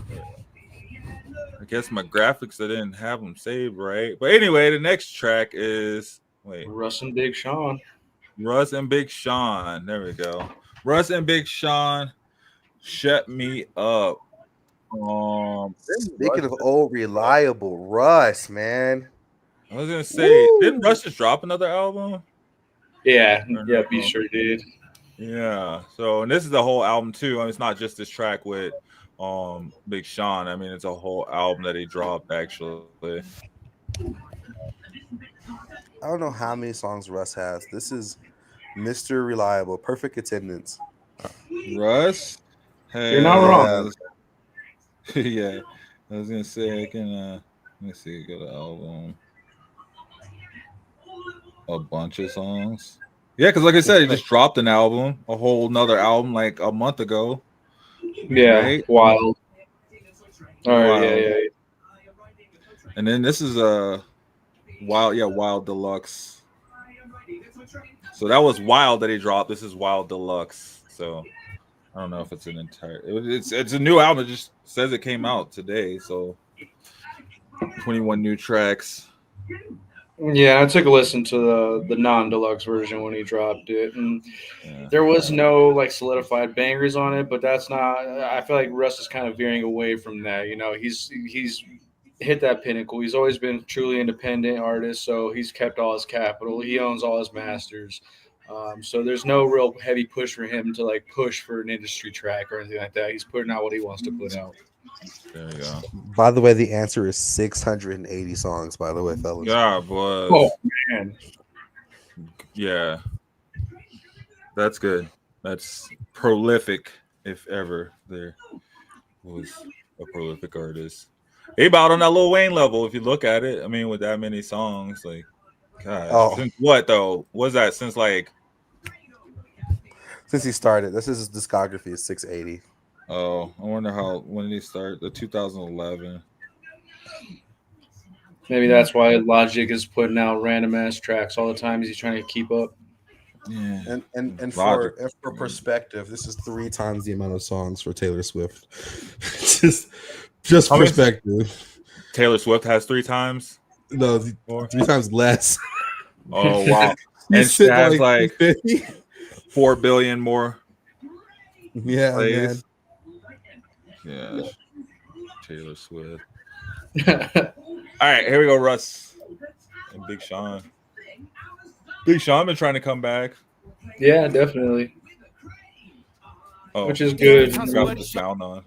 Huh? It's good and needed, honestly. Big Sean, he has a good influence. I like his style, his delivery, and everything too. So. Bitch, I'm emptying the tank until I can't. Every time I hit a roadblock, I turn it into a ramp. I be fucking up my plans. Till I learn my plans would've fucked me up. That's the only time somebody shut me up. Bitch, I'm emptying the tank until I can't. Every time I hit a roadblock, I turn it into a ramp. I be fucking up my plans. Till I learn my plans would've I feel like fucked me Russ up. just That's the slid only right time into that somebody shut me G-Eazy up. I be spot. in my head, chasing my own Yeah, he tail. does. Gotta step into the light. Bitch, my face is getting pale. Great All this bread up comparison. on my plate, but my soul is getting stale. Gotta find a new haven. Probably could've gone to Yale. I've been biting on my nails.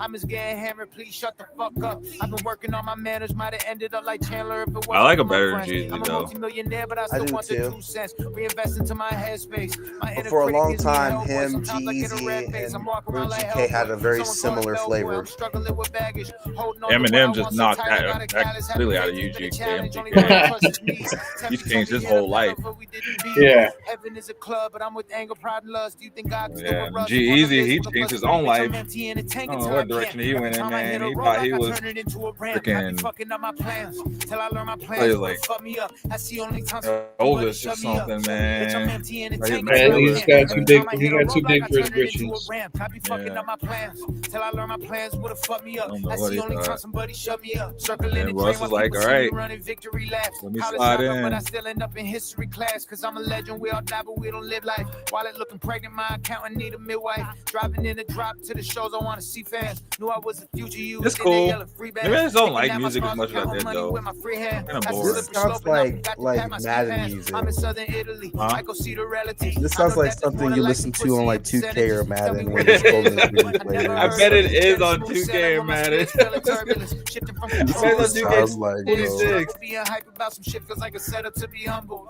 How can I trust my It's own like excitement? you It and your feels homie are fragile. about to Half load up crack smile Lakers is the versus mask while the cash Nuggets. Like, pile. Bitch, I'm emptying the tank until I can't. Every time I hit a roadblock, I turn it into a ramp. Where's I Big be Sean? fucking up my plans till I learn my plans would've fucked me up. That's the only time somebody shut me up. Bitch, I'm emptying the Kinda tank don't until like I his can't. beat, Every though. time I hit a roadblock, I turn it into a ramp. I be it's fucking because up it my sounds like plans any till I learn my beat plans ever would've made. fucked me up. That's the Sounds only so time somebody basic. shut me up. Shut me up.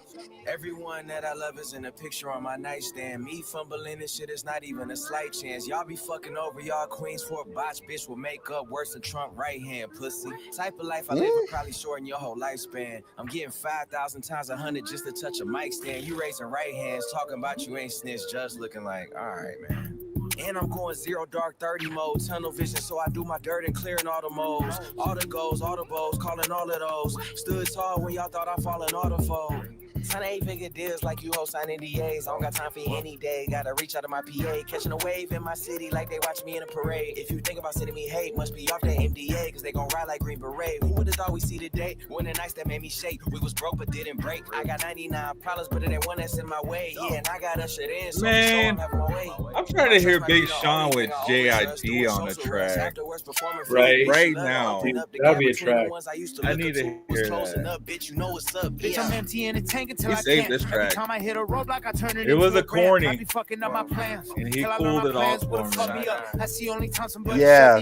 shut me up. Bitch, I'm emptying the tank until I Especially with can't. Every time I hit a roadblock, I turn He- it he into did- a ramp. he- I he be saved fucking this up my track. plans till I learn my plans would've fucked me up. That's the only time somebody It's shut not me on up. 2K26.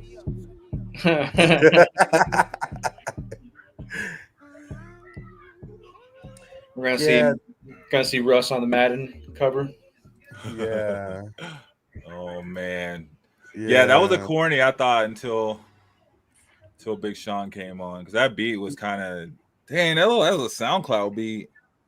And that's what I kind of mean by like I feel like he's in this era of his like music and all that where like he feels like he's made his money and all that. He's not trying to make something for the masses. He's making something for himself and what he wants to put out, what he wants to hear. Yeah. Hey, nothing wrong with that. I mean, shoot, go for it. Yeah. This is a cool but a very shaky cool. Yeah. Oh, yeah. Yeah, it's like I probably won't listen to the album type cool. It's cool with a trickle of corny. Yeah, man. This was it's not ice cold. This is down to the wire, bro. All right. Time with the buzzer beater. The buzzer beater, literally with the buzzer beater. I was about to turn it off. I was like, is he even on here? This is one of those fake tracks. Like he is not. Big Sean is not on this track. It didn't even. I don't even know did it have a hook. I think it did. It was like a corny hook. It was a really like vague, long. It was a vague, weird, like prolonged hook. Yeah. All right. So keeping it moving. Dang, guys, 2.5 hours. We've been booking. Yeah. No wonder. All right, next song. This New Music Fridays. Yeah, I completely mislabeled. Oh wait, there we go. I didn't mislabel it. I just didn't do it right. We got Rick Ross. Oh, Ricky Rose. Rose, King of Judas, new track. I don't know if he was still active, bro. I thought he was. What, bro? Drake didn't take him out?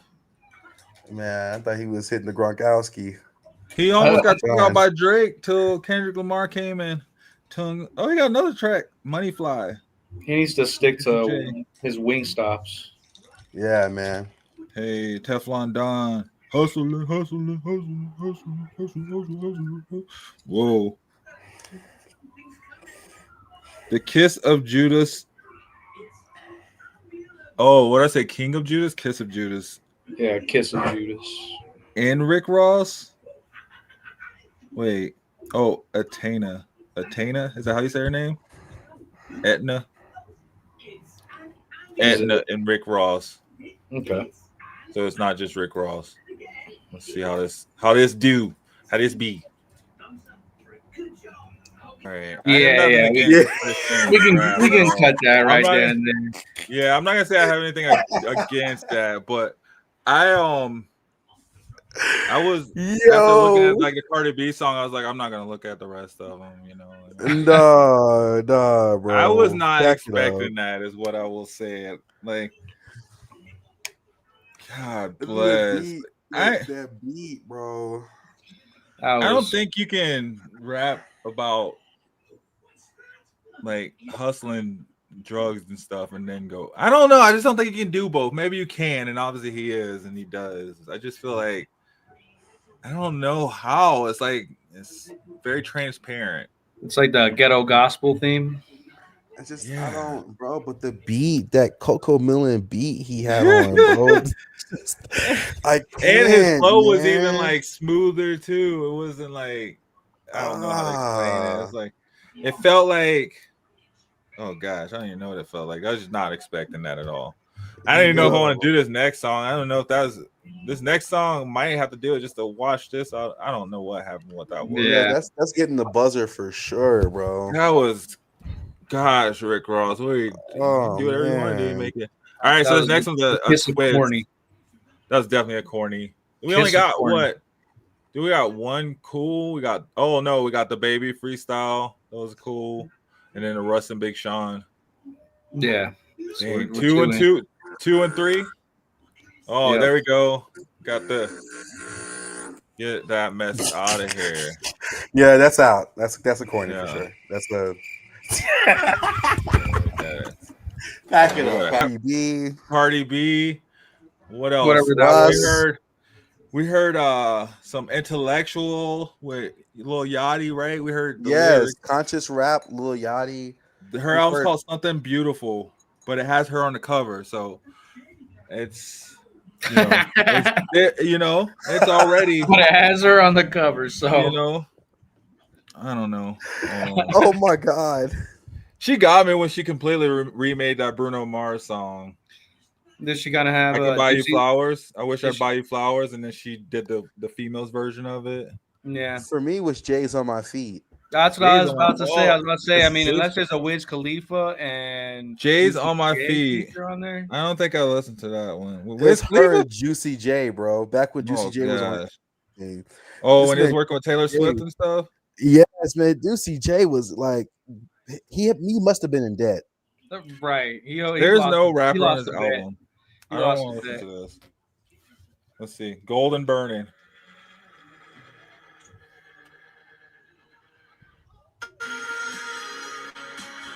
Yeah. You guys check out that album. Let us know if it's cool or corny. Let us know what you think about that. We'll take your I'm word pretty for sure. it. This is for the viewers. This is the viewers' Yeah. choice. The viewers' choice, cool or corny. Yeah. So on my end, on the new music aside from Instagram, let's see. You played 2 seconds of that, bro. She ain't no Janis Joplin, bro. I ain't no. Bro said 2 seconds. All right, guys. You want to hear more of it? Here. 2 more. Cut it, bro. Cut it. This It is sounds Target like music, it's from bro. like, yeah. It sounds like you sit in the elevator, bro, going up to the 10th floor and Yes, not knowing bro. what's going on. Let's see. This is Target tunes. Oh yeah, see, ain't nothing really this week. It's just still stuff. I mean, from last week, Saki, Jay Worthy, and Currency.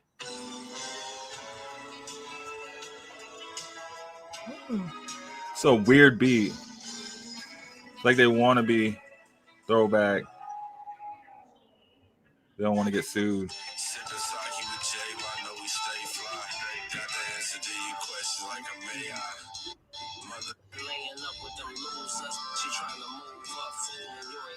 Currency ain't changed his style not once. Like, Bro. he came out and no one liked it, and he was like, "I'm still gonna do this style, like, every single thing that I do." And he,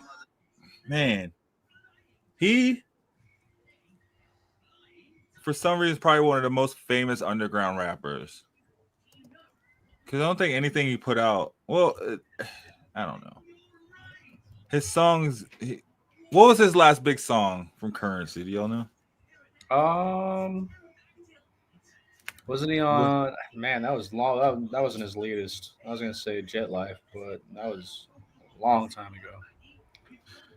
Currency, man. Every song he drops like an underground song, but it's a big song. It's so weird. I think I'm just hating today. Nah, I think it's pretty warranted. And did you see that Jaden and Rich the Kid song, Red Cloaks? That's Jaden Smith. He has a new What? song too. Who's Jaden Smith? Oh, Will Smith's son. Yeah, with Rich the Kid. Is he rapping?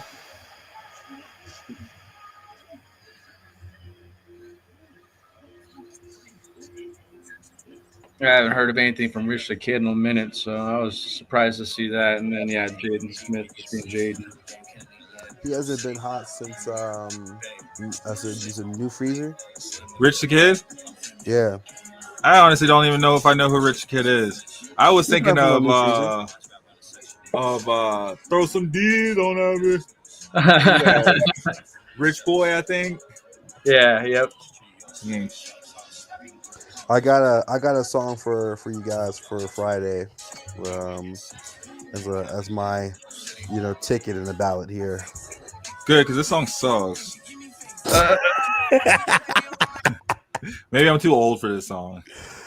So it's coming out next Friday. What's that? It's by Jamin. How do you spell this? It's exactly how it sounds. Jaymin. That's not how it sounds. Oh, Jamin. Dang, he just dropped an album too back in February. Jamin? He just dropped an album. This says 88 Slow to Track. Yeah. All right, you say you got some music coming out Friday? Yes, Something Real by Jamin. They won't even let me go to his page. Is this him singing? No clue. I haven't heard It sounds 88. like that song, My Girl, Do You Ever Dream? Soul for Real? Can Candy Rain? Yeah. Coated raindrop. I think so. But like this is underground TikTok keeps trying to feed me this guy. So Oh, is this a guy or a girl? the guy. Oh.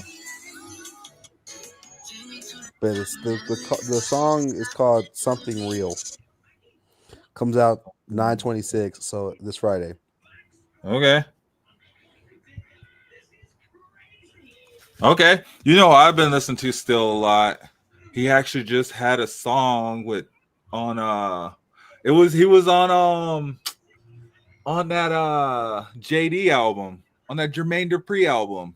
I was just about to bring up Jermaine Dupri's album, man. That Akeem. album's still been holding it down for the past Yo, couple weeks for me, that man. Jermaine Dupri album, I'm sorry, I'm bumping that. Same. It went ham. It was definitely a throwback to 2002. Yeah. But Akeem was on there on a track with T.I. and Young Dro, Akeem Ali.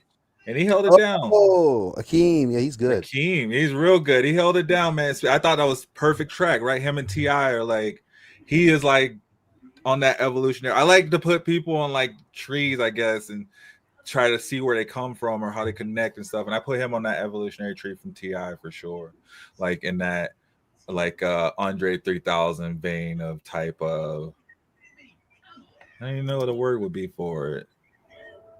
I think honestly like Southern hip hop, just to, I don't know. There's used so many words in one line. I don't know how to say it, but I see him falling from that tree like Andre 3000 to T.I. So him being on that track with T.I. on that Jermaine Dupri album was pretty fire. Yeah. But yeah, I thought that was a good album, man. I thought that was a really good album. Yeah, definitely. I really like they got everybody on it, man, from Pastor Troy to DJ X-Rated, CeeLo, Rich Homie Quan, Bow Wow and Travis Porter, Ludacris and Quavo, like Jagged Edge and Killer Mike, like they brought out everybody. Right. I think that was the biggest reason I listened to it, is because it was everybody on it. The songs aren't necessarily the best songs. Yeah. On it. Have you heard that, Kareem? JD's new album, Magic City, or Jermaine Dupri? When you said JD, I thought you're saying JID wrong. No. Yeah, they're about the same height though, right? I think and JID. But I think JID is on this. Oh, is he on his own? No. I don't think he is, honestly. He got Belly Gang Cushington and he didn't get JID on his album. I think that was probably a fail. He got Lil Jon on this album. Yeah. Little Scrappy. Scrappy. Sean Paul. That's the one I was like, Shauna P? Not the reggae Sean Paul. Atlanta Sean Paul. Yeah, Sean Paul from what was it, Youngbloods? Youngblood Sean Paul. Yep. I was like, man, this guy went deep, but he didn't get JID on there. I didn't understand that. And then I didn't really listen to Ice Cube album. Yeah, I mean, neither, honestly. I don't know. I'm still trying to find. I didn't even know Ice Cube had an album out, bro. What? Yeah, and then the main track, it just kind of threw me out because it's like before hip hop is what it's called. I don't know, it just threw me off. I'm just at a crossroads with Ice Cube right now. I don't know how to feel about him as a person, I guess. Same. Which is wild to think about for rap, but I don't know. Yeah, oh yeah, Mobb Deep, right? Their singles out. They dropped that single. I thought they were dropping the whole album. Yeah, we never got. Oh, it's October 10th. I don't think we'll ever get the Lil Baby album. No, I don't think that's coming out. No, isn't Lil Baby? Lil Baby is trying to fight to prove he's not a snitch right now. Right. You think I'm thinking about an album? You talking about an album? We're talking about practice. It ain't happening. He's like, I'm not snitching on myself no more. And we still haven't gotten Erykah Badu and the Alchemist album either. No, probably won't. I mean, knowing Erykah Badu should probably drop it in like 2 years. Yeah. We still never got that J. Cole Kendrick album. We still never got the Childish Gambino Chance the Rapper album. Man, I go there's on. a J. Cole JID album out there floating around too. I did hear about that. We're not sure we're gonna get that. We're not gonna get it. Like, that's why I miss mixtapes, man. We need mixtapes to come back. That's when you got like all those albums you would never get. You know, they just release it as a mixtape. I guess it didn't affect them as much anymore. But now people are afraid to just put out music. I miss the days of the Lil Wayne remixes, bro. Yeah, man, just remixing every song, so then everybody else will come out and try to do a remix to a song and stuff, right? Like nobody do remixes no more. Let me see what remixes. I think DJ Khaled was the last one to really roll with that, and that was during that T-Pain era where T-Pain, like they had I think it was the VMA Awards or something like that, and every category was blah blah blah blah blah nominated featuring T-Pain, blah blah blah nominated featuring T-Pain. And then they go to another category and it's like blah blah blah, blah featuring Lil Wayne. Yeah, man, Lil Wayne was the king of the mixtapes and the remixes. T-Pain was the king of the features, man. Yeah. I don't know. I'd say right now, I mean, J. Cole, obviously, every time he's featured on something. You know, I don't think I haven't seen him featured on anything recently. The feature king right now, I'd have to give that to Denzel Curry. That dude is on everything. The feature king is unfortunately Aubrey, bro. You're right. You're right on that one. Unfortunate, but true. This man. Wait, you talking about Drake? Yeah. I looked up Aubrey. And it was like some old white dude. I was like, this dude is not the feature king. You say you talking about Drake? When you said that, it made me think of that. Oh God, what's his name? Soulja Boy. Soulja Boy. Yeah, Drake. You're talking about Aubrey? Yes, bro. Yo, why is Soulja Boy beefing with Marlon Wayans? Soulja Boy beefs with anybody. Why? Why is he? First off, when I see Soulja Boy, I just don't believe it's Soulja Boy. I think it's somebody pretending to be Soulja Boy. Yeah, he's a little bit of a wild character. He's a wild looking character, man. He's a cracked out looking dude. Yeah. Maybe not as bad as Orlando Brown, but still pretty wild. Orlando Brown, man. Wow. Come on, bro. How do you? That's So Raven was just such an amazing show, and then like you look at that show, and then the stories he's put out between then and now. Yeah, he's like, oh, we were all fucking each other. Like, just let Orlando Brown tell it. Everybody's hit on him or tried to hit on him. Yep. Yeah, bro. Wow, man. Then he just so wild, bro. Oh, what about freaking what's his name from Baby Boy and Smart Guy beefing with Cameron? I don't know. I remember. Did y'all see the interview where Cameron? It was Cameron booted Adrian Broner out of his studio recently? Yeah, he was mad. He was mad, tweaking, hitting on Stat Baby. Yep. He's like, I'm gonna pay you for your time, but you gotta go. Yeah. He was beefing with Omar Gooden. Oh yeah, the tracks on Cam. Better Gooden. Yeah, and then he hit him with a fake movie. Cameron he beefing with Dame Dash right now. Man. First off, I don't know, man. Don't get me started on Jim Jones. That's a whole nother thing, bro. Jim Jones said he was better than Kendrick. I was like, all right, bro. I've seen enough. That's like LeVar Ball saying he could beat Jordan in 1-on-1. Bro, facts, bro. LeVar, have you seen my stats? Oh, what's worse though, Jim Jones saying that or the outfit he was wearing when he said that? Yes, bro. Yeah, because that's what everyone's bagging on him right now for. Is they're like, man, it ain't the 2000s anymore, and why are you still dressing like you're 14? Why are you dressing like you? He wasn't even 14 in the 2000s. He was 36 then. Right. So it's like, why you? Come on, man. But I do aim for this show to be similar to Cameron's show. I will put that out there into the airwaves. Right. Sure. I think he does a great job of mixing like kind of mixing music and sports. I don't even know if he really does the show so much anymore. I haven't watched it actually in a while. Let me see clips of it. But yeah, man, it's Jim Jones. All these old We heads. fly high, Jim Jones, bro. We fly high. Hey, I love that song though. I will Ballin' comes on to this day. Hey, bro. I'm throwing it up. I'm throwing it up. So I tell you what, he wasn't even like, did he even rap on that? Not really, like kinda. No, man. If he didn't have Cameron and Jewels, gosh. Yeah, Dips. That was Dipset at its finest when it was they were all together with Jewels and Cameron. Yeah, if he didn't have them two guys, he wouldn't have been nothing. Because I think every track he put out was straight garbage, straight dog doo doo. There was like that one track where he was like eating cereal, rapping in front of the house. I don't even know what song it was, man. But it was off, I think, that same album when he came out with Ballin'. But he sounded like he got. Well, I'm not, I'm like slow myself down. I know he did a concert this year where they pretty much cut him like mid performance, and they're just like, nah, like we're good. No Yeah, question. but I mean, to that though, I mean that happened to Busta too, right? And Method Man, so yeah. This new generation don't know good music, man. They need to shut up, Jim. What you talking about, man? We had what's his name? Who? Who?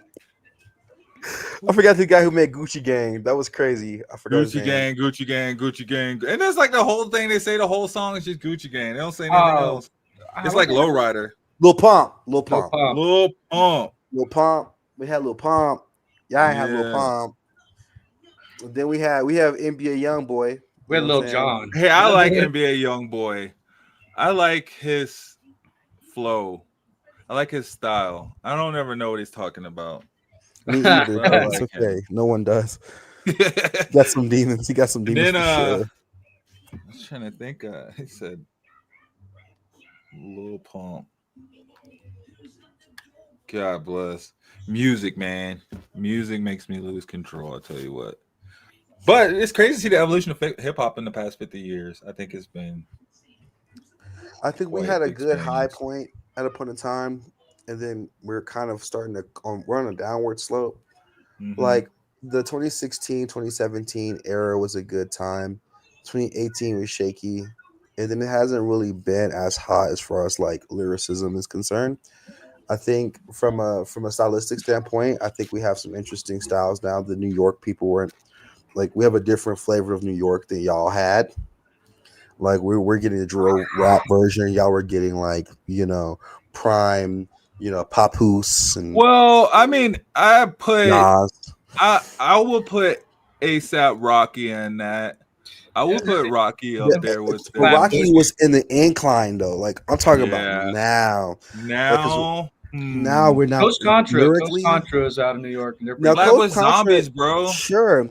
Again, but those guys, like especially Flatbush, that's also in that time period with Joey Badass, etc. Yeah. Now we're getting like what's her name? We're getting like Kyle Rich. We're getting like y'all know who Kyle Rich is, right? That's crazy. Oh my god! But we're that's why we got you. Let us know. Yeah, like Kyle Rich is the example of where New York rap is for the youth currently, and like Jen Carter and Tata and Zeddy, and these are all the like Gen Z, Gen Alpha kids are listening to nowadays, which is like a different variant of that drill rap that we kind of were smelling with the Pop Smokes that were coming out right in the 2020 time period.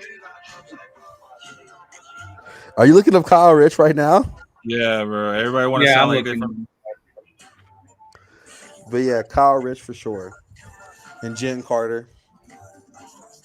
Yeah, see, that's how they sound. Yeah. We need a new DMX. We need some new Rough Riders. We need some new DMX. Who was I listening to? I was singing with Immortal Technique. I was like, dang, he sounds like DMX right now. Especially when he was doing that poem last night. I was like, yeah, I don't. They just don't. It seems like what you're saying is what they're missing is just that New York style, right? They sound like, listen to this guy. He sounds like he's trying to sound like he's from the South. Like, I don't know. New York always been like lyrical and like had their own like staple in it. But everything's changed nowadays, man, with the internet.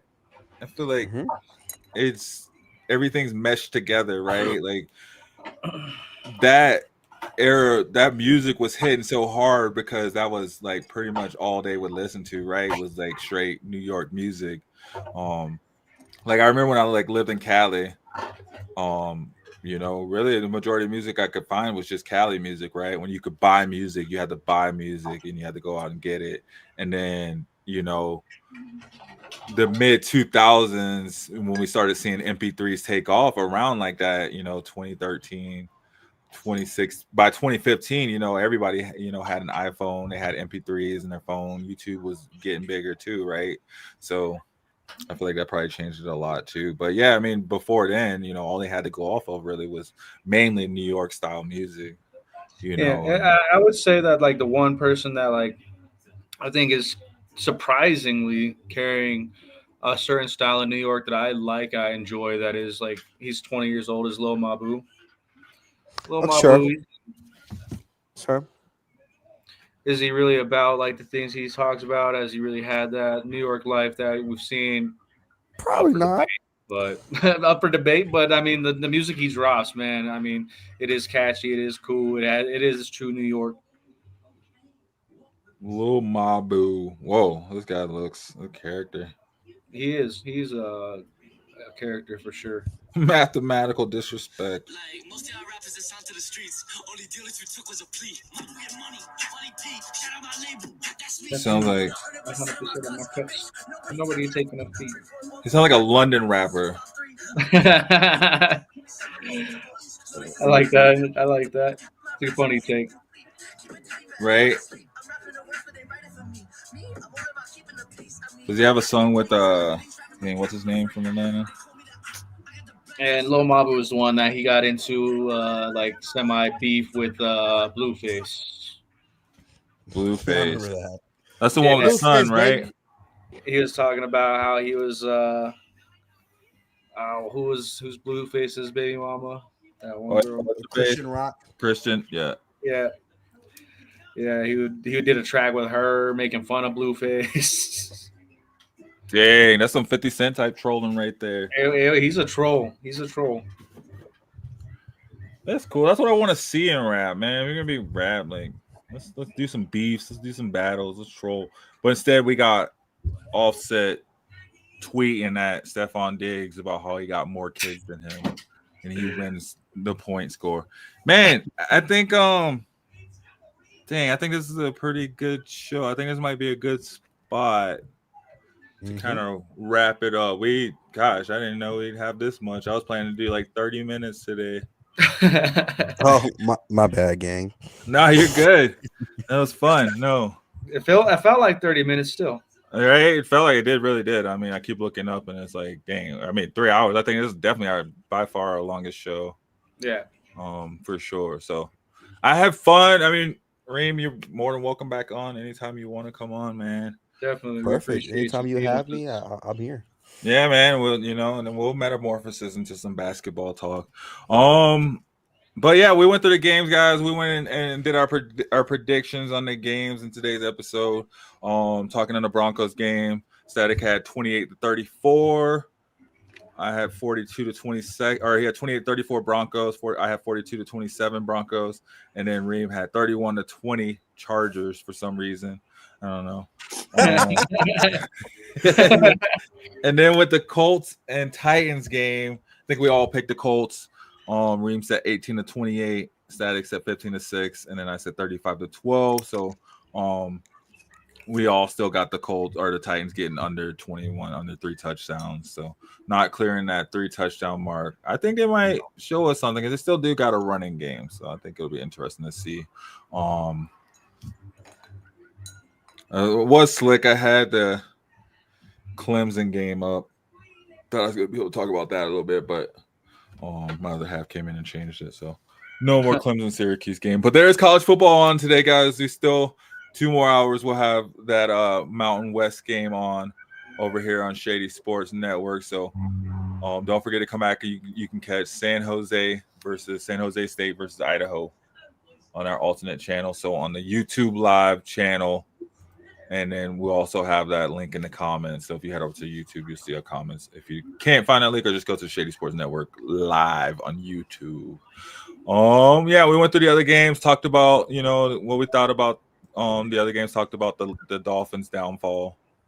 And we didn't talk about when we thought that McDaniels would get fired, but I think it's pretty consistent or across the board that we all think it's going to happen here sooner than later. So, it'll be interesting to see guys come back and check in with me tomorrow morning. I'll have your injury updates, live injury updates, and your fantasy reports. Start and sit to go into to start off your Sunday as well too. Let's see. We went over New Music Friday. We talked a little bit of everything, right? Cardi B, Lil Yachty. We talked Russ and Big Sean, Rick Ross and his church album for some reason. We even had Miley Cyrus on there per request of Static. No, I'm just joking. Next week we'll probably just be talking about last night's show at Red Rocks. We got to see that hip hop, so Cunning Linguists, Hieroglyphics, Dilated Peoples, Hieroglyphics, Souls of Mischief. What Cream? What do you know about some 93 Until Infinity, bro? Nah, god darn. Really? Not even God bless, man. Yeah, they played that. I was like, damn. Still a banger in 2025, man. I tell you, like, something to be said. They were playing songs that were older than you last night. Oh, for sure. For sure. I'm born in 99, brother. So they were making me feel young last night, and I'm like, all right, I like this. Yeah. Taking it back, atmosphere and friends. So we'll be talking some good hip hop. Probably some next week. We'll probably be more on a hip hop tip than rap tip. But either way, we all over the place. We talk everything. So I mean, shoot, when Shabuzi drop a track, we'll be talking that too. We don't care around here. If it's music, if it's sports, we're gonna talk about it for sure. Right? I think you feel the same way, Static, right? Yeah. Yeah. So and then like I said, Cream, you are welcome on. You're more than welcome to come back on any time you want to. We're live here every Saturday at 9:30 Denver time over on Shady Sports Network, bringing you just, all your sports and music updates. You guys got anything before we get out of here? You want to leave us with anything? What you got? Yeah, definitely. Yeah, no, I appreciate you being on the show with us, man. Definitely. Like Gemini's already said, make sure y'all check out our channel. Make sure y'all subscribe. Get your bus pass. Make sure you check out all the other episodes we got of everything. We touch on everything with Shady Sports Network. We touch on wrestling. We touch on arena football. We touch on USFL or UFL now. UFL. Everything. We touch. We're gonna talk about rugby on here. We're gonna be talking about volleyball. We don't care. We talk about it. Yep. Hopefully we'll have a basketball show going here soon, so we'll get that going for sure. And hockey, right? So yeah, guys, stick with us, and then if you haven't already, head over to our YouTube, hit that subscribe button. We're trying to grow. I think we just crossed over 2,800 subscribers, and we're growing every day. So like I said, my goal is 10,000 by the end of the NFL season, but we just want you to come and join and be a part of the network. So come hang out with the crew over at Shady Sports. Like Static said, we cover everything. And as you see what we got later on today, some live sports. So we have live sports, and by way of Mountain West, Big 3 basketball, and then a couple of other arena teams. So everything you could think of, we probably got to cover here on Shady Sports Network. So check us out. Head over to the website, shadysportsnetwork.com. We have articles dropping every day as well over there, as well as stats and rankings that you can find out. So stick with us, keep rocking with us, guys, and chop it up with us every Saturday. As we do over here on Shady Sports, I like to leave you with the intro. So I'm going to play it. You guys rock with us, and thanks for joining. Thanks for watching. Have a great weekend. Enjoy your Saturday.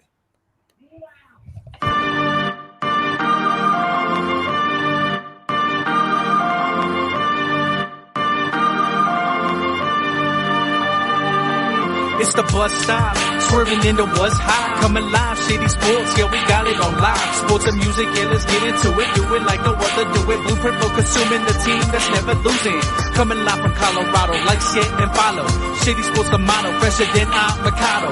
Play by play and ball for ball, we coming to you from afar. Day to day and call for call, we talk about it all. Yeah, this the bus stop, talking sports and hip hop. Jump on the bandwagon, cause we talking what's hot. 8303, Denver, what's happening? We got sports action, come take a ride with us. If you DJ and a rapping, no capping, stay on LinkedIn, bringing sports and rap news, stats news, and talking Denver Zulu. And we ain't hard to find, we on Shady Sports Network like all the time.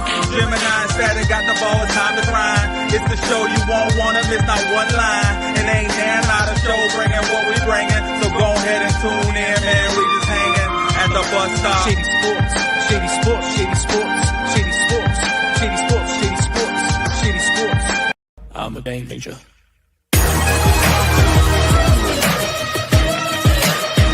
I'm a game changer. I'm a game changer. I'm a game changer. I'm a game changer.